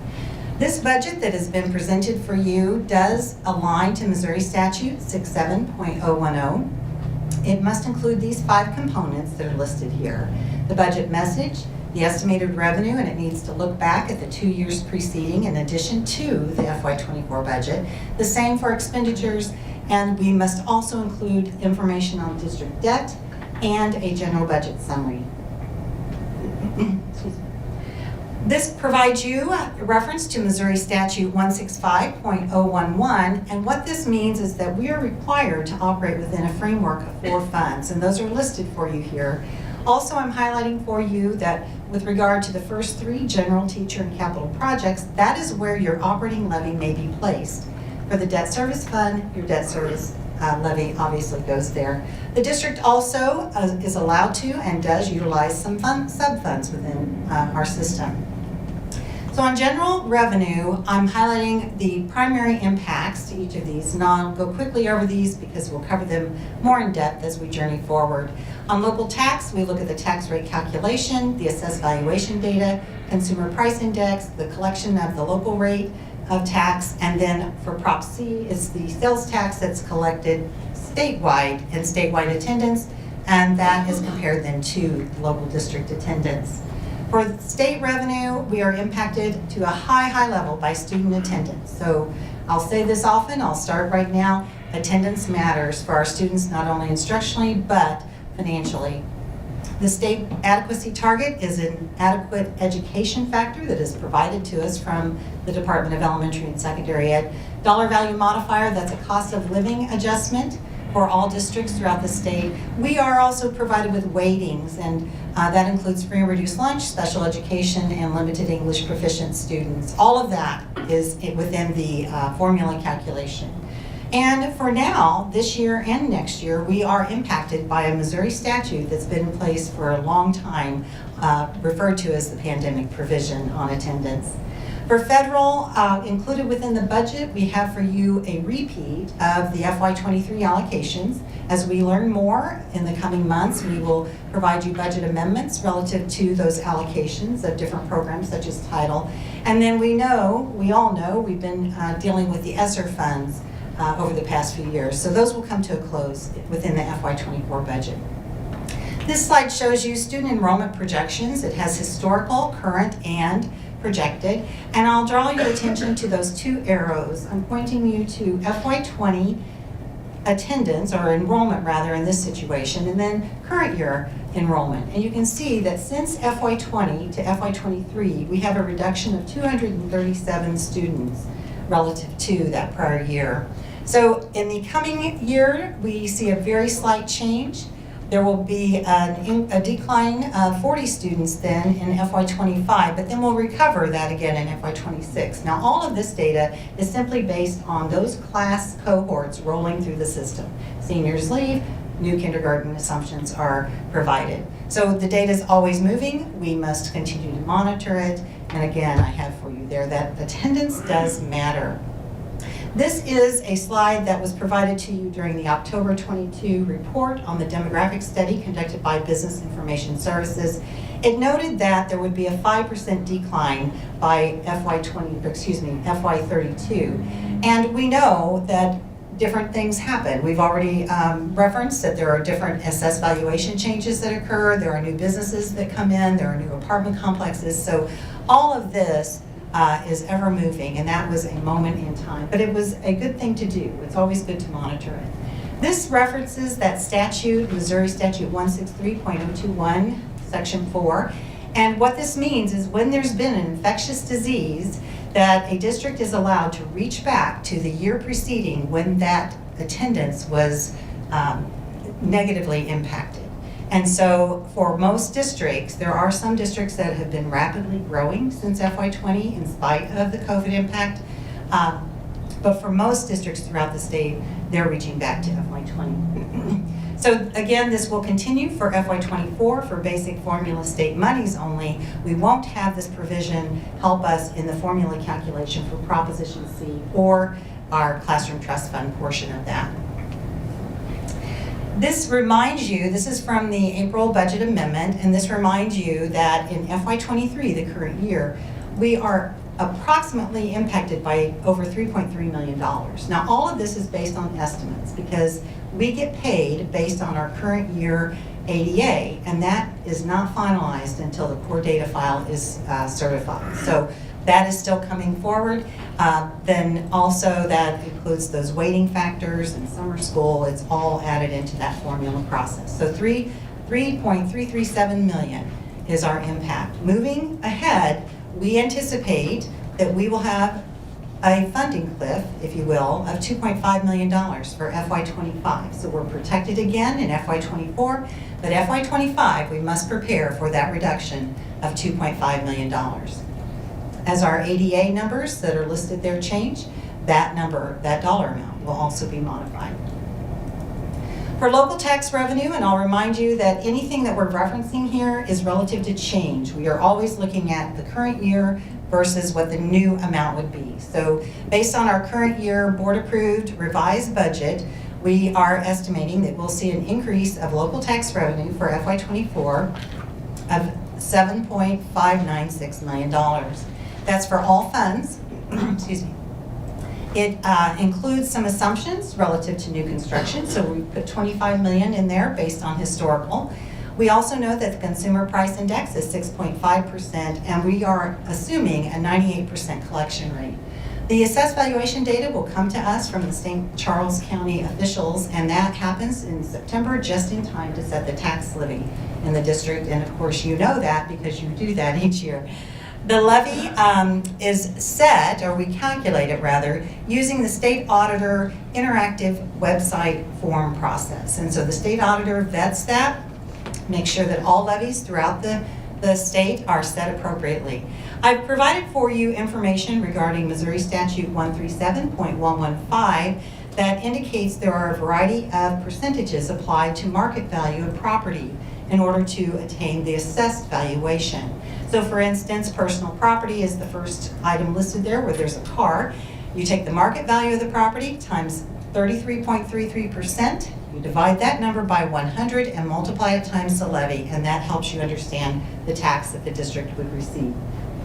Same for commercial, it's taxed at 32%, residential property is 19%, and agricultural real estate is 12%. There are some other factors that are included within Missouri statute, but these are the four primary. The Hancock Amendment is referring to Missouri Constitution, Article 10, Sections 18 through 24, and it basically provides limitations for taxing jurisdictions in terms of how they might receive funds. This was approved by 55% of the voters throughout the state of Missouri in November 1980.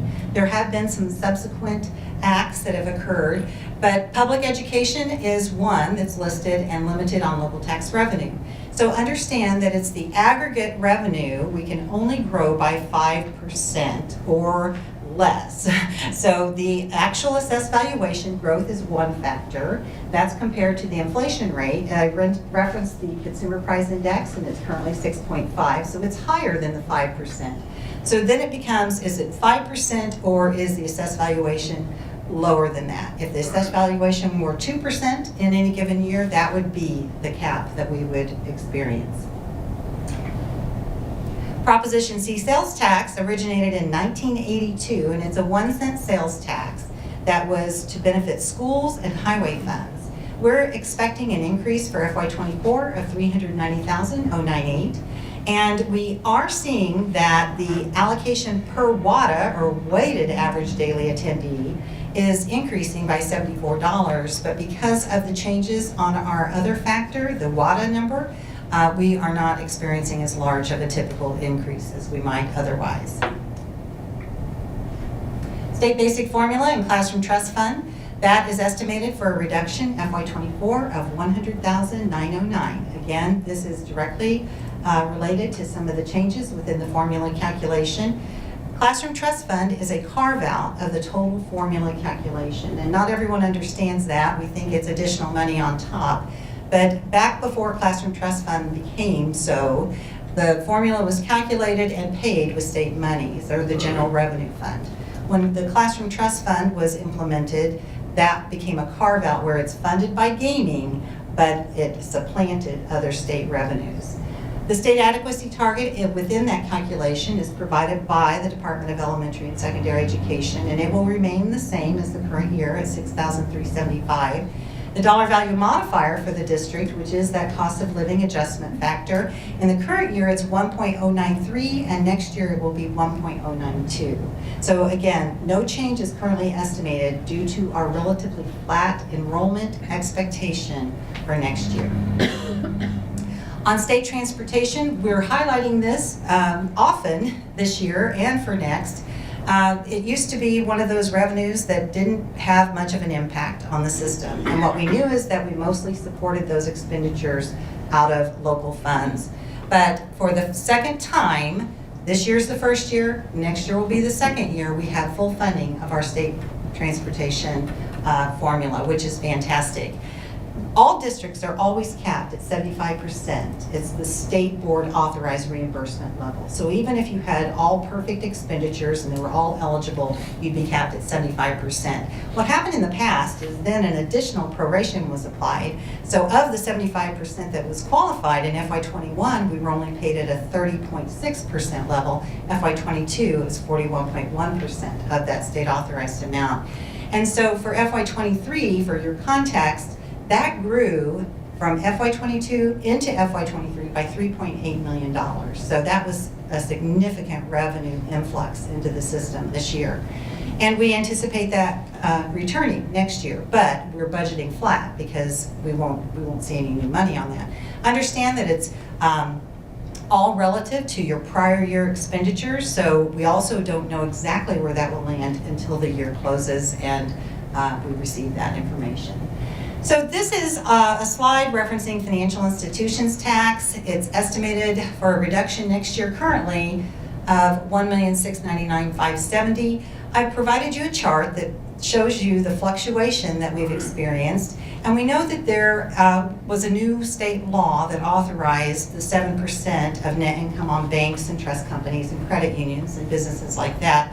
But in FY19, we received $2.8 million, FY20, $1.7 million, only $79,210 in FY21, and then FY22 jumped to $6.5 million. We do anticipate receiving in the current year $3.7 million, and so the 5-year average as we look back is $3 million. We left the budget for the upcoming year right at $2 million, and that certainly could have a budget amendment early on, but we were seeking to make sure that we were not being unrealistic in terms of what that might look like. It's an unpredictable revenue source is the bottom line though, and so for that to be used and committed to recurring costs would be placing the district at risk to do that. So until more history occurs and there's maybe a leveling factor that we see as we look at historical data, I would caution you on using that for recurring costs. This is a chart that shows you the COVID funds distribution, and it is as of April 30, 2023, and it shows you that we are receiving in Francis Howell just over $17 million in total. Again, these funds were provided through those various avenues that are indicated to help support districts as we lost revenue on many fronts and as learning had to change and we had additional expenditures. So the Department of Elementary and Secondary Education manages and distributes all of this money, and we provide reporting that our auditor then ultimately reviews for compliance. COVID-19 for next year, we are budgeting $4,257,550, and that's a change from the current year of a reduction of $601,577. We also have included in the expenditure area of the budget for next year $831,649 for learning loss. We will need to take a look back and see where did we actually land FY23. We'll need to do that for all of this, but we'll look at that as well and make a budget amendment recommendation for you in the coming months. Other revenue that is changing, and this again is all funds, the change from 23 to 24, we have a bond fund interest reduction of $1,063,600, and then there are many other miscellaneous changes that accumulate to $304,484 increase for next year. This chart shows you that final total, and again, this is all represented in the budget document that shows you the primary categories that we've identified, as well as that distribution by fund, where the change in total is $4,825,272. On expenditures, these are a little easier to talk about. They aren't as complex, but it matters to all of us because it's mostly about our people. And Mr. Cook referenced earlier that yes, we exceed 80% when we think about our operating budget and who that supports. And so staffing and negotiations for salary and benefits is the primary lead, followed by the health insurance increase. We do have some adjustments for you also for purchase service and supplies. So this chart shows you our staffing, and this actually just restates that which you have already approved. So it shows you your FY23 staffing allocation by types, certified or support or those other categories listed there, and also the contingency FTE. In January, you approved the FY24 FTE, and then there were a couple of modifications that were brought to you. A net reduction of 6.86 full-time equivalency, or FTE, is included within the budget. The estimated overall increase for salary for FY24 is $5,940,779. That's in total a 3.678% increase, and that's on gross pay. The salaries account for 63% of our operating expenditures, and we have listed for you those interest-based bargaining units with whom our team engages. On the benefits side, that accounts for 22% of our total operating expenses, and we've listed for you our retirement systems and the rates and the staff who are impacted by those retirement systems. We also have the health insurance listed as a primary and other required taxes, and then there's work comp and unemployment compensation. For benefits, the estimated decrease for FY24 is $1,670,000, and as you will recall, there was a budget amendment for the retirement payment when the district moved from accrued to cash basis, and that occurred as a 13th payment of $2,370,000. So we're pulling that out, but then we are increasing district paid premiums plus some other adjustments by $700,000. Other expenditures that are being impacted between FY23 and FY24 include these listed here, and I've separated out operating versus other types of funds. So under operating, we have contracted transportation for $465,100. And understand this, that is simply a budget adjustment based on what we are experiencing now. That's support for homeless students or foster students. There could be a variety of contracted transportation pieces within that. That's a budget adjustment. We have some other slight modifications for parents as teachers and summer school, and then other changes accumulate to $114,863. On the other funds side, on the right side, the debt service payment has an adjustment of an increase of $551,573. Capital projects request came in higher, and I'll talk more about that in a moment, at $641,114. And then we have included a budget allocation for the remainder of all the bond payments of $96,397.68. This slide reminds us that we do need to bring a future budget amendment to you after we see the experience based on the approval of changing the routes and the walk boundaries, that type of thing that occurred in April. So we will monitor our costs moving forward. At that time, the estimate was $1 million in savings. We know that because our revenue is based on saving, or on our expenditures rather, that we will experience an ultimate revenue decline, but it would be a year delayed. So all of that needs to be taken into consideration for future budget amendments. This slide, just like the revenue slide, shows you that summary of all those primary items I just covered for you. The total is $102,648,000 and some other numbers. It's tiny for me from over here, 585 maybe. And then by fund, it shows you that distribution by fund. Okay, so debt, capital projects, and bond. And these would be some of those categories where we might cover that at an earlier board meeting on budget and kind of check those off so that you know where we're headed. But this highlights for you again, even though we've already covered all of the revenue, these are some of those specific areas that are impacted within the debt service fund. And then also that expenditure increase relative to the amortization schedule. This shows you what we anticipate as our current ending fund balance as we close out this year, which would become our July 1 balance. Next year, plus the revenue, minus the expenditures, equals that adjusted balance.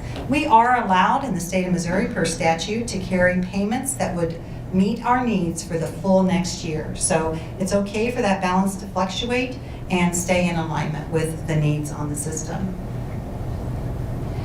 This is a bit tiny to read. Again, it's in the report, but it shows all of the bond obligations, the general obligation debt that posts to the debt service fund. There are 5 debt obligations listed: 2009, 2016, 2019, the 2020, and 2022. I'll highlight for you that the 2020 and 2022, the $244 million bond that we refer to as Prop S was split into 2 sales, and there was also a refunding transaction of I believe a 2012 issue that was also included within that issuance amount.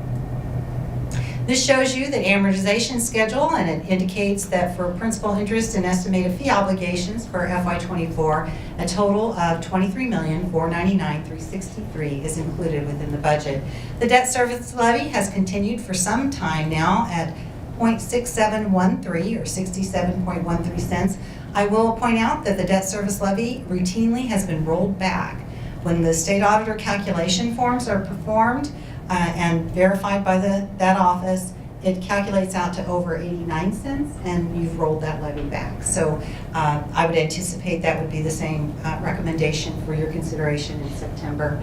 In Missouri, the Constitution Article number 6, by vote in 1998, set our maximum bonding capacity at 15% of the assessed valuation of the school district. And that vote increased it from what was 10% before. The 15% calculation for Francis Howell, based on our September 2022 AV that would have been used to set the tax levy, is approximately $190 million. So what that means is the district could run a ballot issue for $190 million. Now, whether that would be subject to an increase in levy would be part of the calculation process. This is a chart that is provided by Stiefel Public Finance. They are our partners when working through bond issues and refundings. And this shows you all of your debt obligations and how that would play out over the next years as it's paid off. Now we'll change to the Capital Projects Fund, and so all through the financial reports that have been provided for you in the budget document, we have separated out the capital regular from capital bond. So I mentioned early on that we're required to operate under 4 funds, and when we report to DESE rather, we collapse the capital fund and the bond fund together. Our recommendation is that we start reporting that to you routinely as a separate fund so that we can easily discern the difference between bond funds and capital funds. And so that is how we've represented the financials, and that's what is within this chart as well. You can see that we are estimating that June 30 and July 1, we would have a balance of $8,935,124. We would then have revenues coming in, expenditures going out, and a transfer from the general fund to reinstate the capital fund. It does show us growth in the capital fund balance, and the most important thing I want you to know is that we believe that a thorough review of all the requests that have been submitted still needs to take place. The new Director of Facilities and Operations will show up on July 1, joining the team, and that would be part of the work that we would do collectively together. Capital funds will support furniture, fixtures, and equipment, and it can also be used for land and buildings and improvements, just like bond funds can. There are other requirements, though, that if we have lease payments, that those must be funded out of the capital projects fund.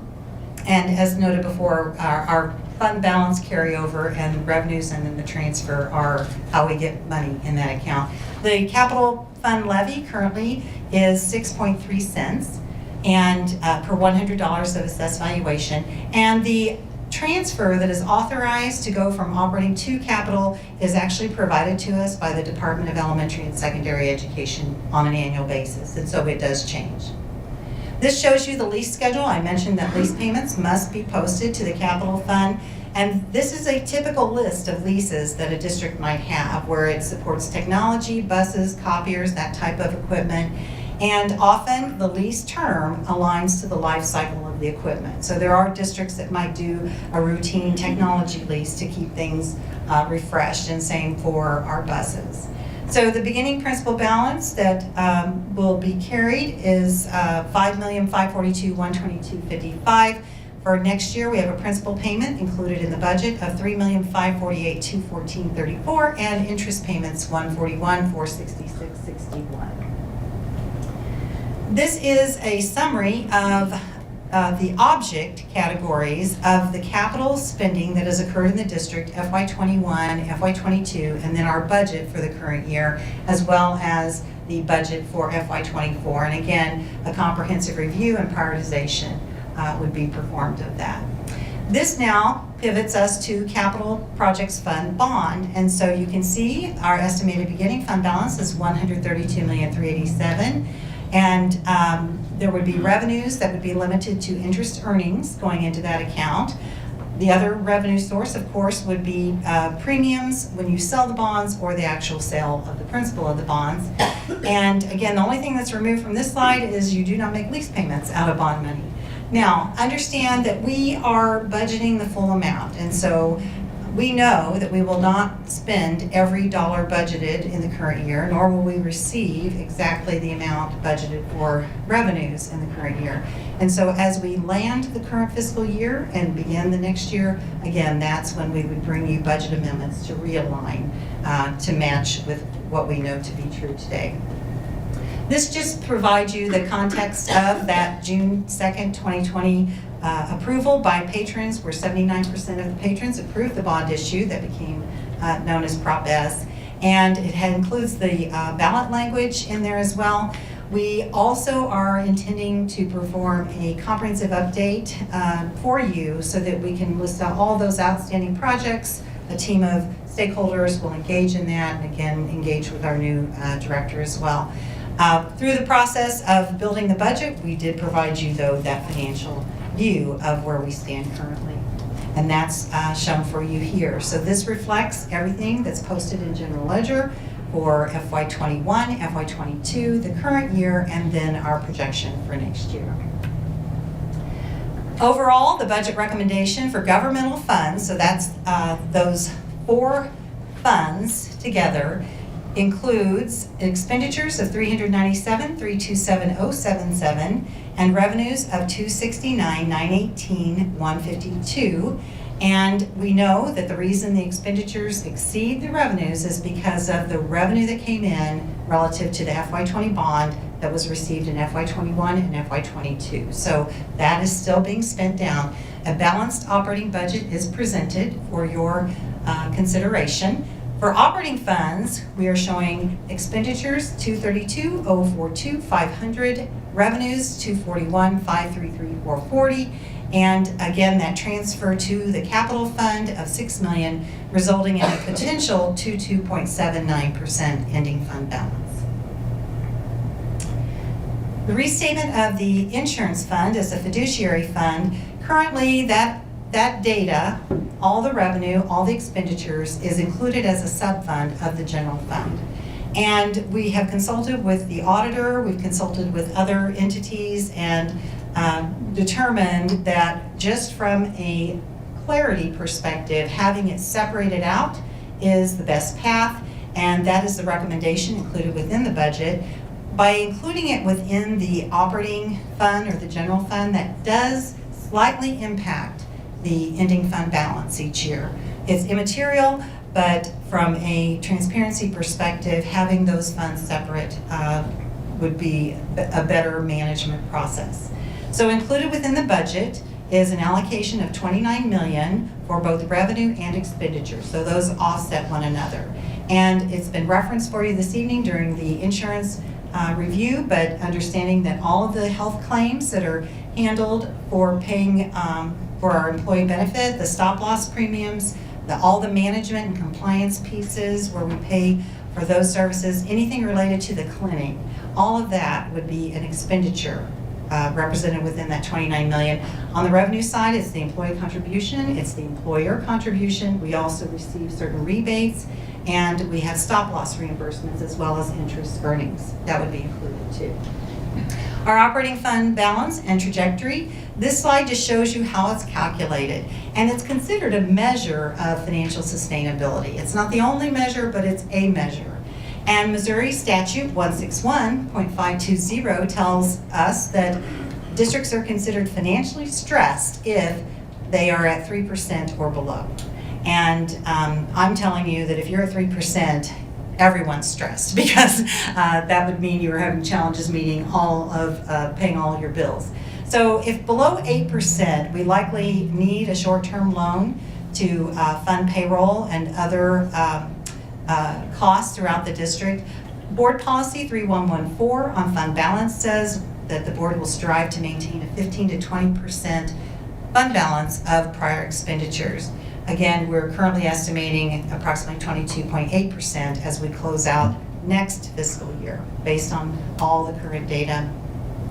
So again, understanding the impacts on our trajectory and our risk, statewide enrollment has declined since FY20 of 3%. Statewide attendance has declined by 5%. So we are, as a whole in the state, having challenges with students returning to the classroom as they need to. We also have the depletion of the one-time federal funds, referred to as ESSER funds or CARES funds. On our local comparative, the state and the district have declined in a similar way. Locally, we have declined in September and January membership counts by 1.4% since FY20. And on the attendance front, we have declined by 2.3%. So in total, again, Francis Howell receives the $17 million for all of these years attributed to mostly our operating funds. This shows you our operating fund balance trajectory. So I referenced the funding change that will occur for us as we lean into FY25. We are fine for FY24. We anticipate in FY25 a decline of $2.5 million that we need to prepare for.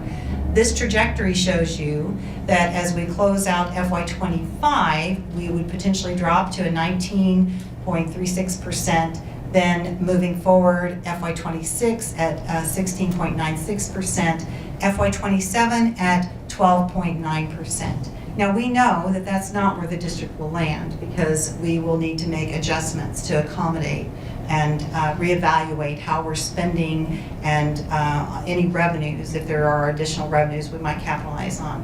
So we need to create a financially sustainable trajectory that can be done, but having that awareness of where we're headed based on this pending funding cliff is important.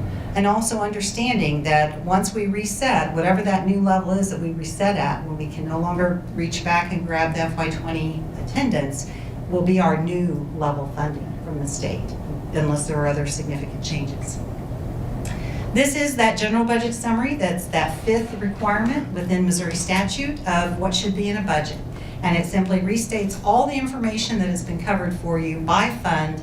And again, we do have the bond fund separated out for you. So beginning balance, revenue, expenditures, transfers, ending balance, restricted balance, which would be any specifically committed funds within that fund. It could be scholarship accounts, that type of thing, resulting in that unrestricted fund balance percentage.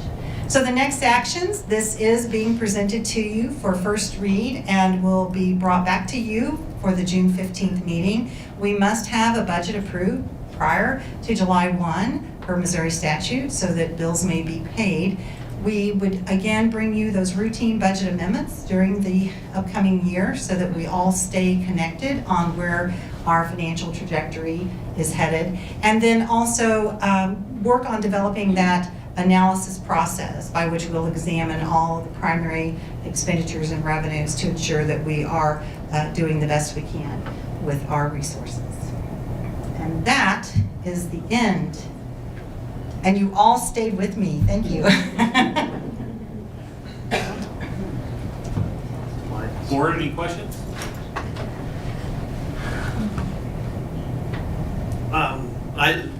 I want to say thanks for meeting with us in small groups. So basically, we listened to this twice. Yes, you're welcome. Thank you. It's scary to think what would we be without the COVID monies over these last few years. That's an excellent observation, and I cannot fathom where most districts would be. But really, I appreciate you breaking it down and meeting with us all in small groups. Happy to do it. I too appreciate your time and your presentation for the second time. Each time a little bit more sticks. Sinks in, right? Yeah. I just want to make the point that I made, when we were meeting in small groups. Things change, demographics change, things like that. And I just wanted to bring up the fact that though it may look a little dark for 25, we do have a 1,200% increase in the amount of apartments being built here. I'm sure there'll be other construction that probably hasn't even been dreamt up yet to bring in more revenue. It seems that there's a new car wash going up on every corner out here, and so that I'm sure that'll bring us in some money too. But I just want to thank you for all your hard work and clarification and answering questions. My pleasure. Go ahead.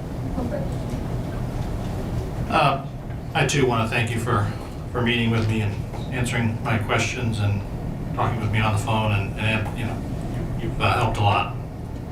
I have a few more though, just as you ran through. That's fantastic. So, I probably read this, but I don't recall. Transportation was fully funded again this year, right? What did we budget for next year as far as that? Did we budget that it was fully funded, or? We budgeted as fully funded at the same level as the current year. So there's a zero change as we move into FY24. So that's a risk. There is a risk. Right, okay. And truly, when, again, keep in mind that it hadn't been funded fully for so many years that there was a message that was clearly sent from the General Assembly, basically, that this is one-time money, don't count on it for recurring costs, basically, is what we heard. But then it was prioritized again by the governor and the legislatures for FY24. So we can hope that it will continue in that same path. And what I recall from many, many, many years ago is when they did start prorating it usually ratchets down over time. And so hopefully if they don't fully fund it, there will at least be a significant amount provided to where we can adjust and monitor, which is really what we're doing always with all the changes of data.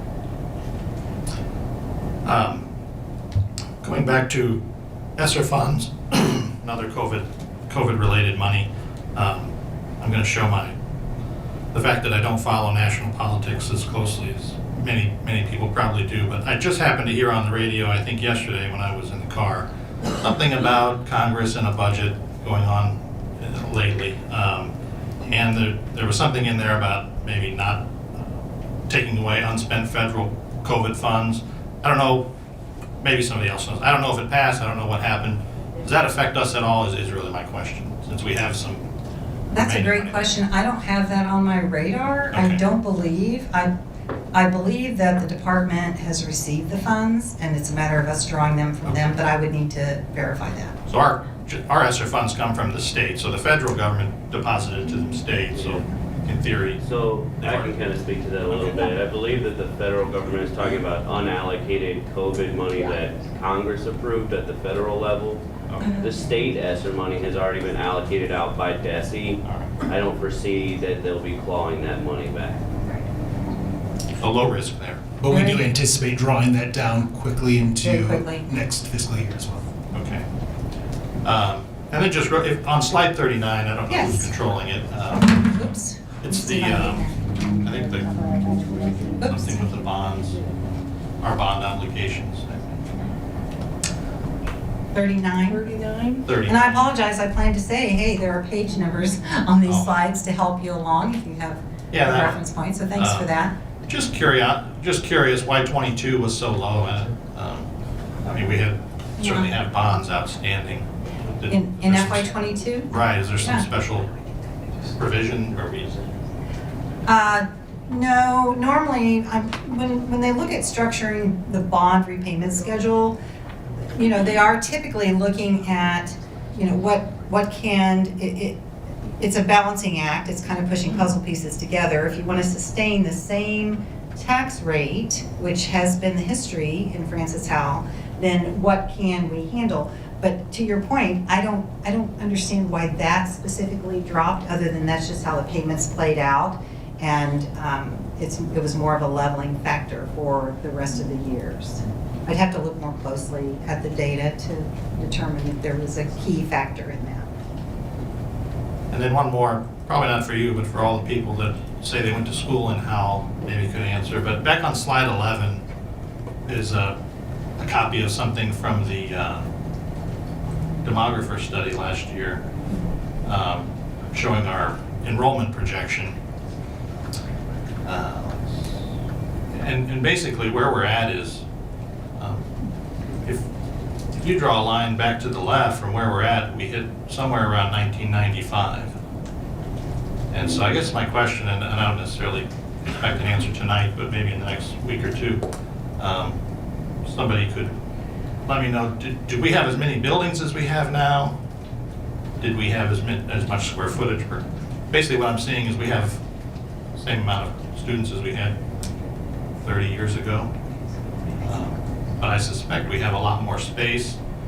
But then I hear we're running out of space in Prop S, we need to do additions, is in the comprehensive facilities master plan, so that just doesn't really, maybe we were bursting at the seams in 1995 with kids in. I don't have the exact data in front of me, but we were running the cycles at that point in time because of the overcrowding, so I believe it was less space, and so we had to do the cycles in order to accommodate the attendance at that time. Okay. But we could get some more specific information for you. So bursting at the seams that's what you just said, right?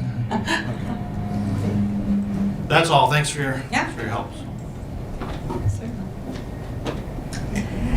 Thank you so much for, I think, I love the simplicity of this. It's very easy to understand, so I really do appreciate that, your time and effort to do that and take the time up here to explain that to not just us, but to this community as well. I think that was, you did a very nice job. Thank you. Thank you.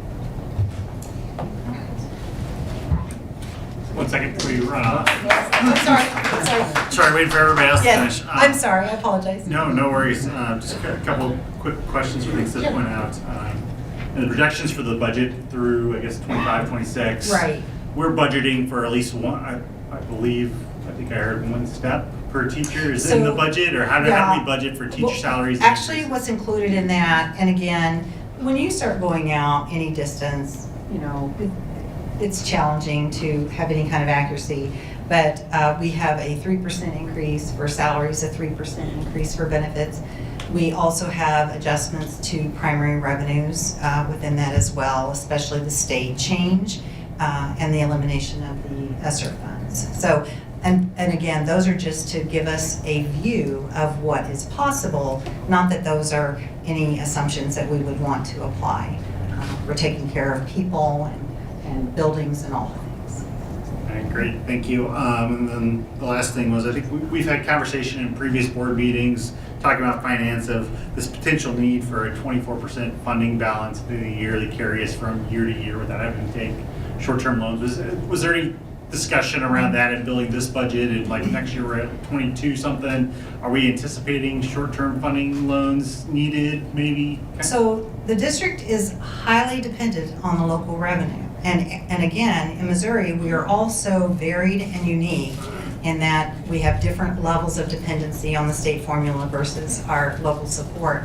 And so, yes, my short answer to you would be that we absolutely are looking at the need for a tax anticipation note in the upcoming months. And that information would be brought forward to you likely in September. When I say we, I mean my trusted partner, Jacob's already done some work to identify what that might look like. And here would be my observation for you about fund balance. Your board policy is interesting in that it has a cap, it has a range. Most board policies that I've experienced in my career, they have a minimum, like, you really need to take action if you're at 10%. But other than that, a 15% would be what you strive for.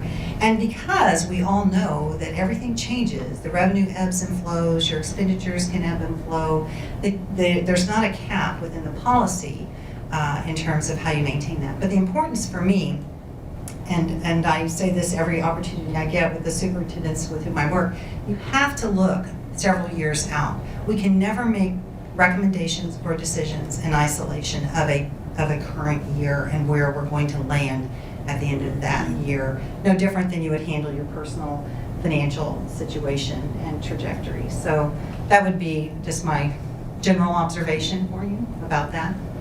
Did I answer your question? Yes, thank you, and thanks for all the hard work. Sure, thank you. Now I may be excused, correct? Thank you.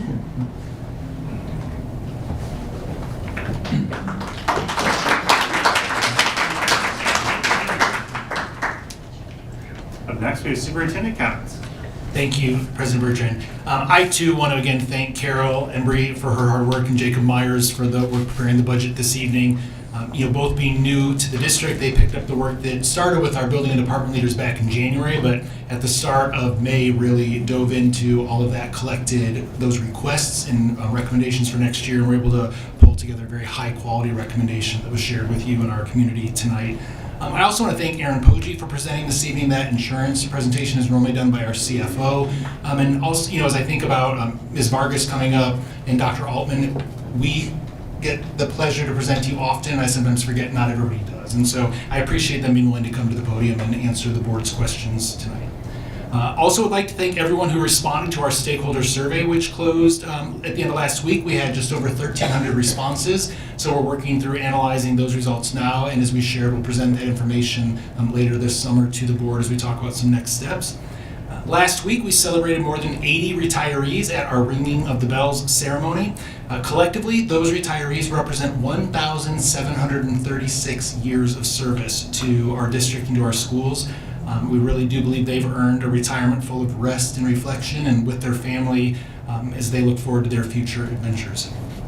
Last Friday evening, I, along with you, got to celebrate our Francis Howell Union High School graduates. Tomorrow evening, we will celebrate with the graduates at Westwood Trail Academy, and then Saturday, we will spend the entire day at Family Arena getting to celebrate with our 3 comprehensive high schools. We are very proud of our students' accomplishments and getting to be a part of their special day with them and their family, and look forward to seeing what they are doing in the future. When we think about graduation, I also want to acknowledge we had 5 students this year who graduated with their associate's degrees even before they will graduate this weekend with their diplomas. This is possible through our early college program, which is a partnership we have with St. Charles Community College. Last year, in the first year, we had 2 graduates, this year 5, and we look forward, you'll be able to see a little bit later this week, sharing of those stories through our social media and district channels. It's hard to believe, but summer school already begins on Monday. Our parents will be receiving bus route information either this evening or tomorrow. Our data team and our transportation staff have been working incredibly hard to get all of that route information loaded into Infinite Campus and get that out to our families. Last, I had planned to share, as Ms. Fruit mentioned at the beginning of the meeting, that today I had the pleasure of talking to our entire custodial staff from the district as they did their year-end professional development. And it was a great reminder for me that as we celebrate the end of the school year and we talk about summer, we wish our students, rest and relaxation, and many of our staff, we also have hundreds of employees that the work continues. They will be here next week providing summer school, vacation station, camps for many of our students. And beyond that, there are a lot of support staff members who, even this week, have been working overtime to make sure our buildings, our grounds, our buses are ready for all of those programs next week. And so, yes, we celebrate summer. It's a hallmark of education. There are also hundreds of employees that really don't get a traditional summer in the way we think about it and will continue to work. And I just want to acknowledge the fact that they don't get that, and I hope they do find time to rest and relax. But the work goes on as we continue to provide services to our students in our community all summer. So, thank you. Any board comments?